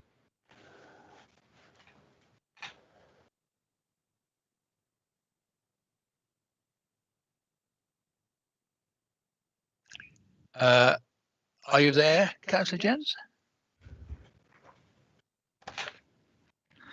Are you on mute? Sorry, Chair, I'd remuted myself. I apologise for that. Chair, my question is for Councillor Cabourn. I recently went to Polesworth for my vaccination, which I was very pleased and impressed with. And I think we can all agree that the rollout of the vaccine programme in Warwickshire has been a phenomenal success. The result of coordinated working between the CCGs, primary care networks, local authorities, and of course Warwickshire MP Nadeem Zawawi, who has been overseeing the whole programme. This success has been endorsed by the commendation and the mention of Warwickshire by Matt Hancock in his national briefing. And what I'd like to ask is, would Councillor Cabourn please write a letter of thanks to all involved locally and nationally in delivering these fantastic results? Thank you, Chair. Thank you, Thank you, Chair, and thank you, Andy, for a very, very pertinent question. I'm delighted to write to everybody involved, and I feel it'd be a fitting end to my working within our partnerships that have achieved this splendid result. There's only something in the paper yesterday that we are one of the few counties that are given the facilities to actually have drive-through vaccinations to support our elderly and infirm, and that's a great feather in the cap of everybody in Warwickshire, and certainly everyone in the list you provided me with to do that vaccination for the benefit of people. And certainly you've mentioned the Minister. Yeah, it was good to hear Warwickshire mentioned in that broadcast. It was a great tribute to our staff for what they've achieved, and everybody else in the partnership in achieving our vaccination results. And yes, we seem to have had all the supplies we need, with one or two hiccups. So yeah, happy to write to everybody, including Nadeem, to thank them for the support and everything we've achieved, and encourage them to make certain we're able to continue to achieve all of that. So thank you, Andy. Thank you, Les. Yeah, thank you. While I'm on Chair, sorry, I didn't realise you wanted a follow-up question since he's answered it, Councillor Jens, but please continue. No, it's just a further thought. Could we ask that the leader of the council also sign that letter, Chair?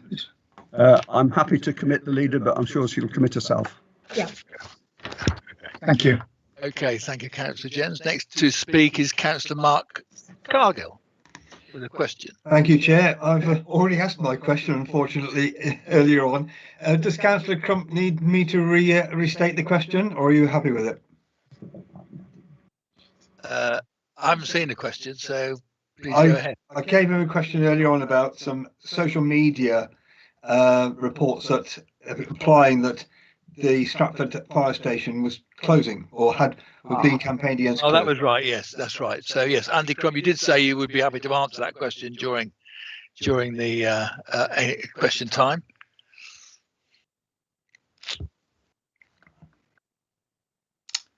But you're muted. On mute, Andy. On the screen says it wasn't unmuted, and then the button says it was. So the joys of using these headphones.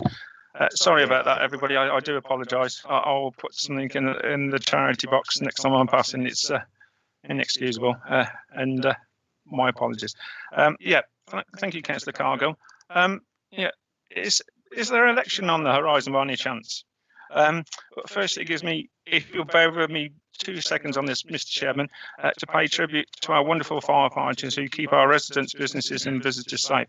In particular, I would like to take the opportunity to thank the Henley Encore team and Kate Butler, watch manager in charge of the Henley Encore team, for providing 24/7 cover, 365 days a year, not just for 1 year, but for 2 years running. It's an incredible achievement. So certainly hope you can bear with me. I think we should note this incredible achievement. I'd like to state categorically that Stratford Fire Station was never going to be closed. Not long after I became Warwickshire Fire and Rescue and Community Safety Portfolio Holder in 2018, the budget for 2019-20 was being formulated. As part of the MTFS, the Conservative administration was working through some of the savings for 1920 proposed by the previous administration, of which 200,000 was for fire and rescue. One of the proposals from Corporate Board, and I stress Corporate Board, was to remove the second pumps at both Coleshill and Stratford. This was rejected by the Conservative administration, and the savings targeted for fire and rescue was removed.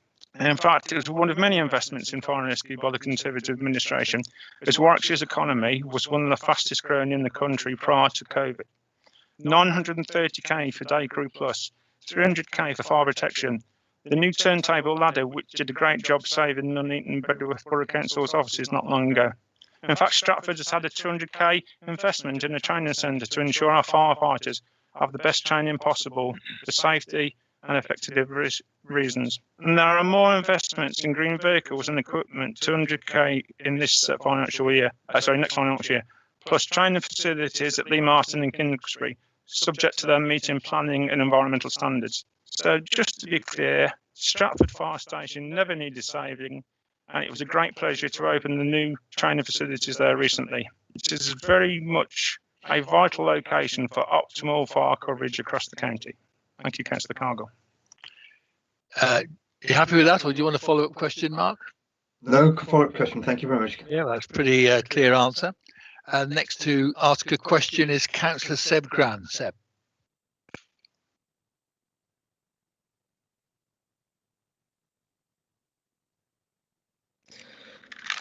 Thank you very much, Chair. Firstly, this question is to Councillor Izzy Seckham.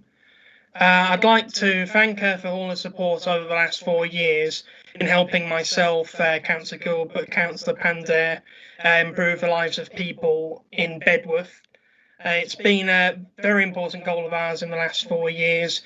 When we first arrived as councillors, we had a lot of people saying that they felt taken for granted by all levels of local government, and a lot of people were commenting on what a breath of fresh air it was to see councillors in their community proactively trying to help them with local issues. Order, so thank you Chair. for this. Point of order, Mr. Chair. And the question, is this a question or a political speech? Coming to the question. This is Councillor regarding Parsons, transforming you're a fine one to talk. Please carry on. True, but No, carry on. Yes. This is regarding transforming Bedworth. We've ever since day one of being a councillor, I've been trying to get something going on regenerating the town centre of Bedworth. We finally managed to get a steering group put together with cooperation between the borough and the county council. I just wanted to ask the leader of the county council for her renewed commitment to transforming Bedworth over the coming years, and for continued support, whether it be financial through planning, and basically a pledge of cooperation between borough, county, no matter who's running which. Thank you. Councillor Seckham. Thank you very much, Chairman. And firstly, may I congratulate you, Seb, on all you've achieved over the last 4 years, which is a significant amount, and your colleagues in the Bedworth area as well. I think I do have to say, Councillor Parsons, it's particularly unfortunate that you try to silence Councillor Gran when you have never been silenced, despite quite long statements. So I think, a little bit of your own medicine isn't a bad thing. So on this particular issue, I am happy to give support to the efforts of Councillor Gran and his colleagues in the development of a plan for transforming Bedworth. I know that you have often felt that Bedworth has been a forgotten town, and certainly well under the shadow of Nuneaton. The Transforming Bedworth programme, which you have initiated yourselves, has got some grounds, and I think there's another meeting tomorrow, if I'm right. And what I would just say is this council is supportive of transformation for Nuneaton.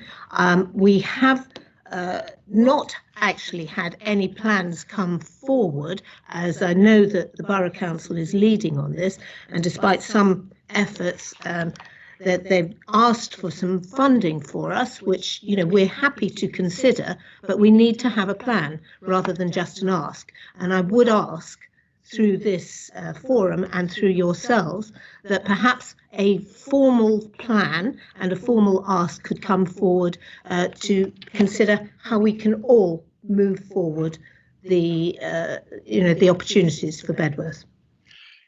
Do you have a follow-up question, Councillor Grant? No, other than say thank you, and I look forward to seeing those concrete plans as well. Yeah, thank you. The next councillor to ask a question is Councillor Claire Golby. Claire. Thank you, Chair. And I have got a small preamble, so I'll just warn you of that. So Councillor Jackson, the current leader of Nuneaton and Bedworth Borough Council, is also a county council candidate for the late Richard Chataway seat. And in her election campaign material, she has said that if she's elected, she will demand Warwickshire join Transport for West Midlands. We've not heard anything about this through the county council, so my colleague, Councillor Kyle Evans, has emailed the leader of Warwickshire Labour to verify these claims are accurate. And the response he received in an email, which I am happy to share to validate what I'm saying, is that not only is that correct, but there will be efforts made to make the council full members of the West Midlands Combined Authority. The comments made are that there is a Labour commitment to joining the West Midlands Authority. It's real but not immediate. He asked for financial details, and the terms of the response was, in terms of detailed financial breakdowns, these are not yet available, and this is a big step. It goes on to say that if Labour gain control of the council, they are committed to taking us to full membership of the West Midlands Combined Authority during the 4-year life of the next council. Now, I'm not seeing much about this anywhere through this council or through anywhere else other than a few utterances. So I can only assume that this is being kicked under the carpet, to coin a phrase, and being rolled out by stealth. Can the leader of the council give a brief explanation as to wider implications of becoming full members of the WMCA? Okay, Chairman, if I go ahead. She's asked it now. Yeah. Can I go ahead, Chairman? Sorry, please do. I was just asking some clarification about whether councillors can have a preamble, and of course they can. Off you go. Of course they can. That's the nature of councillors. So if I can just thank you very much for the question. And gosh, there's a lot of history here, and I think if I can, I would just move back a little bit. So there were, first of all, there was such a body as Transport for West Midlands, which you might be aware of. Transport for West Midlands, which was a collective of the metropolitan councils in the West Midlands area that pooled their transport budget to get sort of more bang for their buck. Transport for West Midlands morphed into the West Midlands Combined Authority. In effect, it lifted and shifted all the employees into the Combined Authority.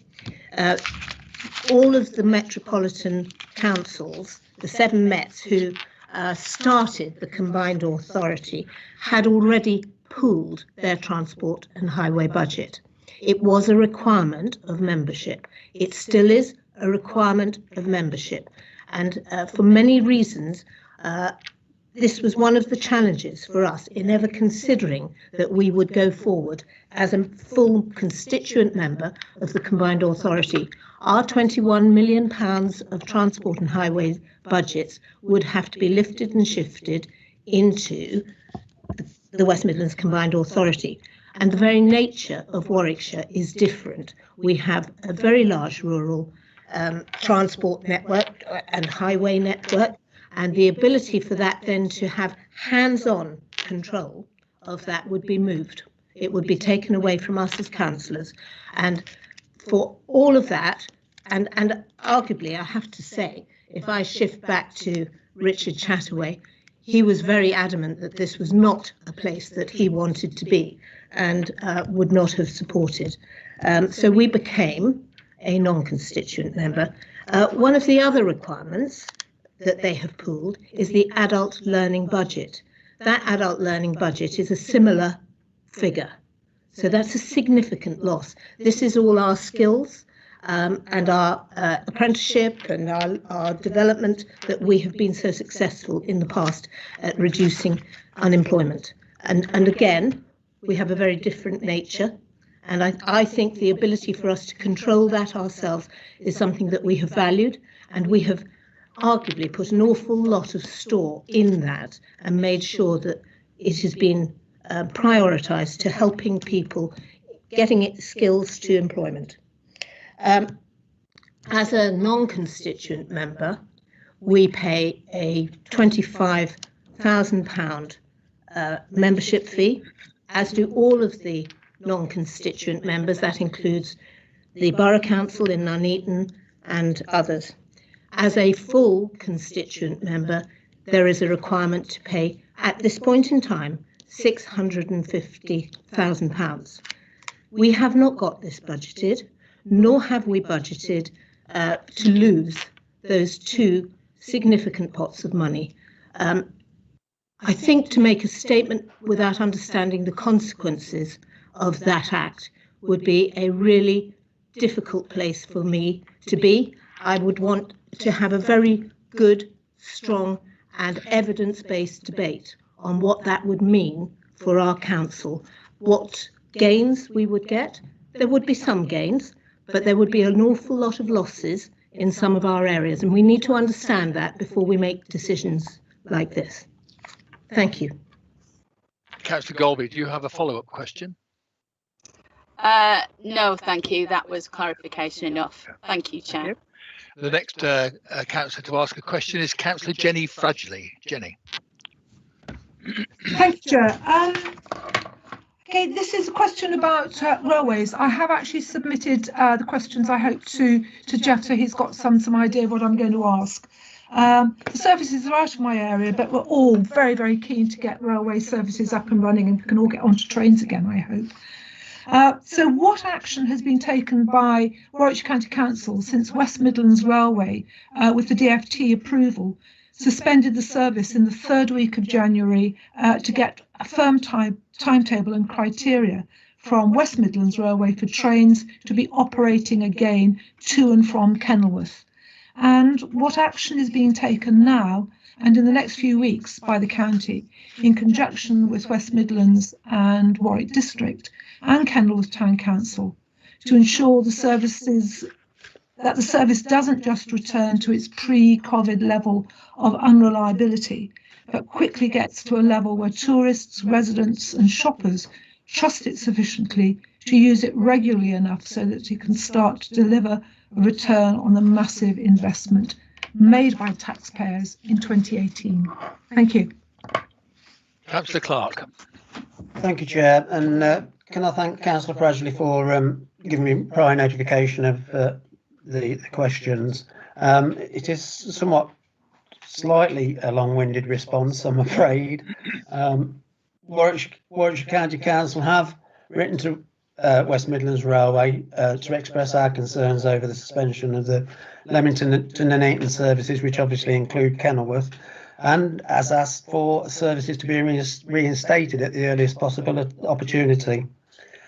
A second letter was sent following the announcement of government's roadmap for easing the lockdown of restrictions, with Warwickshire County Council requesting partial restoration of the rail short services to ensure that convenient access to education and employment destinations from the 8th of March. The requests set out in these letters have been reiterated in meetings that have subsequently taken place between our senior officers at Warwickshire County Council, West Midlands Rail, and in addition, the leader of the County Council, Councillor Seckham, has attended meetings with West Midlands Rail and Jeremy Wright, MP for Kenilworth area. And obviously it predominantly relates to Kenilworth that you're concerned, and I appreciate that. There's been a significant investment. West Midlands have been quite open with Warwickshire County Council regarding the reasons for the suspension of the rail services, and provided the following explanation in relation to these issues. COVID-19 is still impacting heavily on the West Midlands Railway staff, with many staff not eligible for group vaccinations,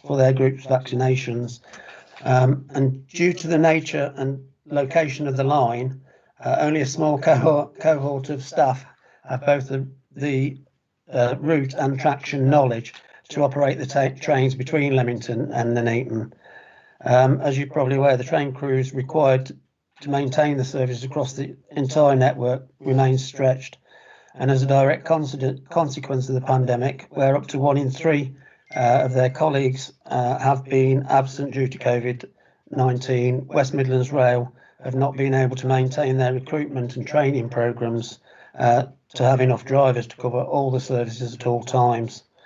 Arrangements that are in place for the rail services whilst they are interrupted. And there was part B, I think, in relation to your question, which I'll try and cover. They have, West Midlands Rail have outlined that they are looking at ways to maximise the usage of the Leamington to Nuneaton route once it's reinstated. Warwickshire County Council, as I indicated previously, will look to support these initiatives wherever possible, particularly having given the financial investment that we've put into that, ensuring that there's an opportunity to make rail travel easier. Any future issues relating to the punctuality and reliability of the rail services are, of course, a matter for the DFT and West Midlands Rail Executive to act on as their joint role overseeing the franchise agreement with West Midlands Rail. As I say, we are committed to ensuring that wherever possible and as soon as possible, we will restore services and work with the relevant agencies to ensure that that takes place. Thank you again for pre-sight of the question. Is there anything else you wanted? Yeah, do you have a follow-up question? Well, just a comment. I mean, really, we do really need to be pushing very hard to get rail services back, as I think we all understand, because we need to climate change and all sorts of other reasons. Rail is significant. Could you actually possibly send me, post me your written answer? That would be very useful, because it was very detailed, and I'd quite like to look at it if that's possible. I'm more than happy to do that. I'm more than happy to do that. Can I just say the leader is still meeting with yeah. The can I MPs make a reply on that? I think she wants to come in actually. Yes, you can, Councillor Seckham. I think Councillor Clark is quite happy for you to intervene. I just the nature of the conversations, Jenny, has been very helpful. They are, you know, we've all of us fought extremely hard for this line, and we're not about to let it go. And that has been the basis of our meetings with them. They have been actually very receptive, and they are as committed to making this line work as we are. And they want to get it back. One of the real challenges for them is workforce, as Jeff has indicated. Their problem is actually got a bit of an ageing workforce. They've lost a few through retirement, not sadly, not worse, but they have also had COVID problems. They have recruited more. They are fully recruited. The problem is they haven't been able to train them, and because they can do so much online, but then they have to have in-cab training, and that's the difficulty. They have tried to do this with bubbles, and they've had 2 or 3 of them burst, and so they go back. They are putting an alternate on in place. They're putting coaches, and they're also now offering taxis to people to get them to places, and they are doing their level best to keep that line going, even though it's not as a rail line. What they hope very much is to do a phased return, getting the workforce back into place, getting training up. And I have to say, I think this issue about driver training isn't going to be just this line. It's going to be a national issue, which I've brought up. But I do think they are anticipating, fingers crossed, that they will have the line back up and running in the latter part of this year. What we forward is that our ambition is to increase it, not to just maintain it. Can I just say, actually, I work on my local station quite a lot, and I've been very cheered recently because we've had a couple of training trains come in and go out. So the training programme hopefully is actually happening as we sit here, and it needs to ramp up. Okay, thank you very much. Thank you, Councillor Fudgley. We've now got 2 more questions on the board at the moment. The penultimate one is Keith Condacor, Councillor Condacor. Thank you, Chair. This is for Jeff Clark again, unfortunately. The Nuneaton Town Centre Board this morning released the details of its projects for the £23 million. and 2 of them are actually the same as our road projects on the ring road. So we've got double funding for Wheat Street and demolishing the Dandelion Fountain. This is obviously very wasteful to have twice the amount of money you need for your road projects and no money to do the entrance on the Wellington Road railway station, which is costing about £8 million. Can I ask Councillor Clark for a commitment that if we have got double funding for the road projects, that it will be transferred to actually implement the station entrance on Wellington Road?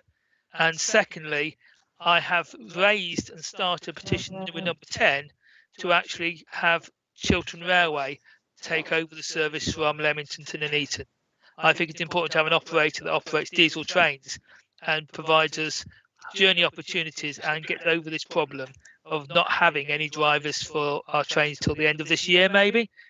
So will the councillor support Chiltern Railway taking over the Nuneaton to Leamington service? Thank you. Councillor Clark. Thank you. Weren't quite sure which questions I was wanting to answer there. Right, first of all, obviously, Nuneaton Railway Station is operated not by the County Council, so to commit to putting funding into that, obviously, that's not something we can do. What I would say is we continue to work with West Midlands Trains and the operators to ensure that, if at all possible, we get a second entrance onto Weddington Terrace. It's essential, and as you rightly identify, it's not insignificant. It's an £8 million investment that's needed there. In relation to the funding for the County Council and the money that's been received from government, obviously there is a number of projects that are still awaiting completion and the opportunity to be able to deliver them. So funding would need to be targeted where it's identified those needs are. So that any additional funding will go back in to ensure that those junctions are upgraded where possible. And then finally, and I forgot what your final point was, Keith, in relation to... I was going to ask about Chiltern Railway taking over the franchise from Nuneaton to Leamington because they already operate diesel trains, and the Putnam Patch is a training of people for the traction and the route.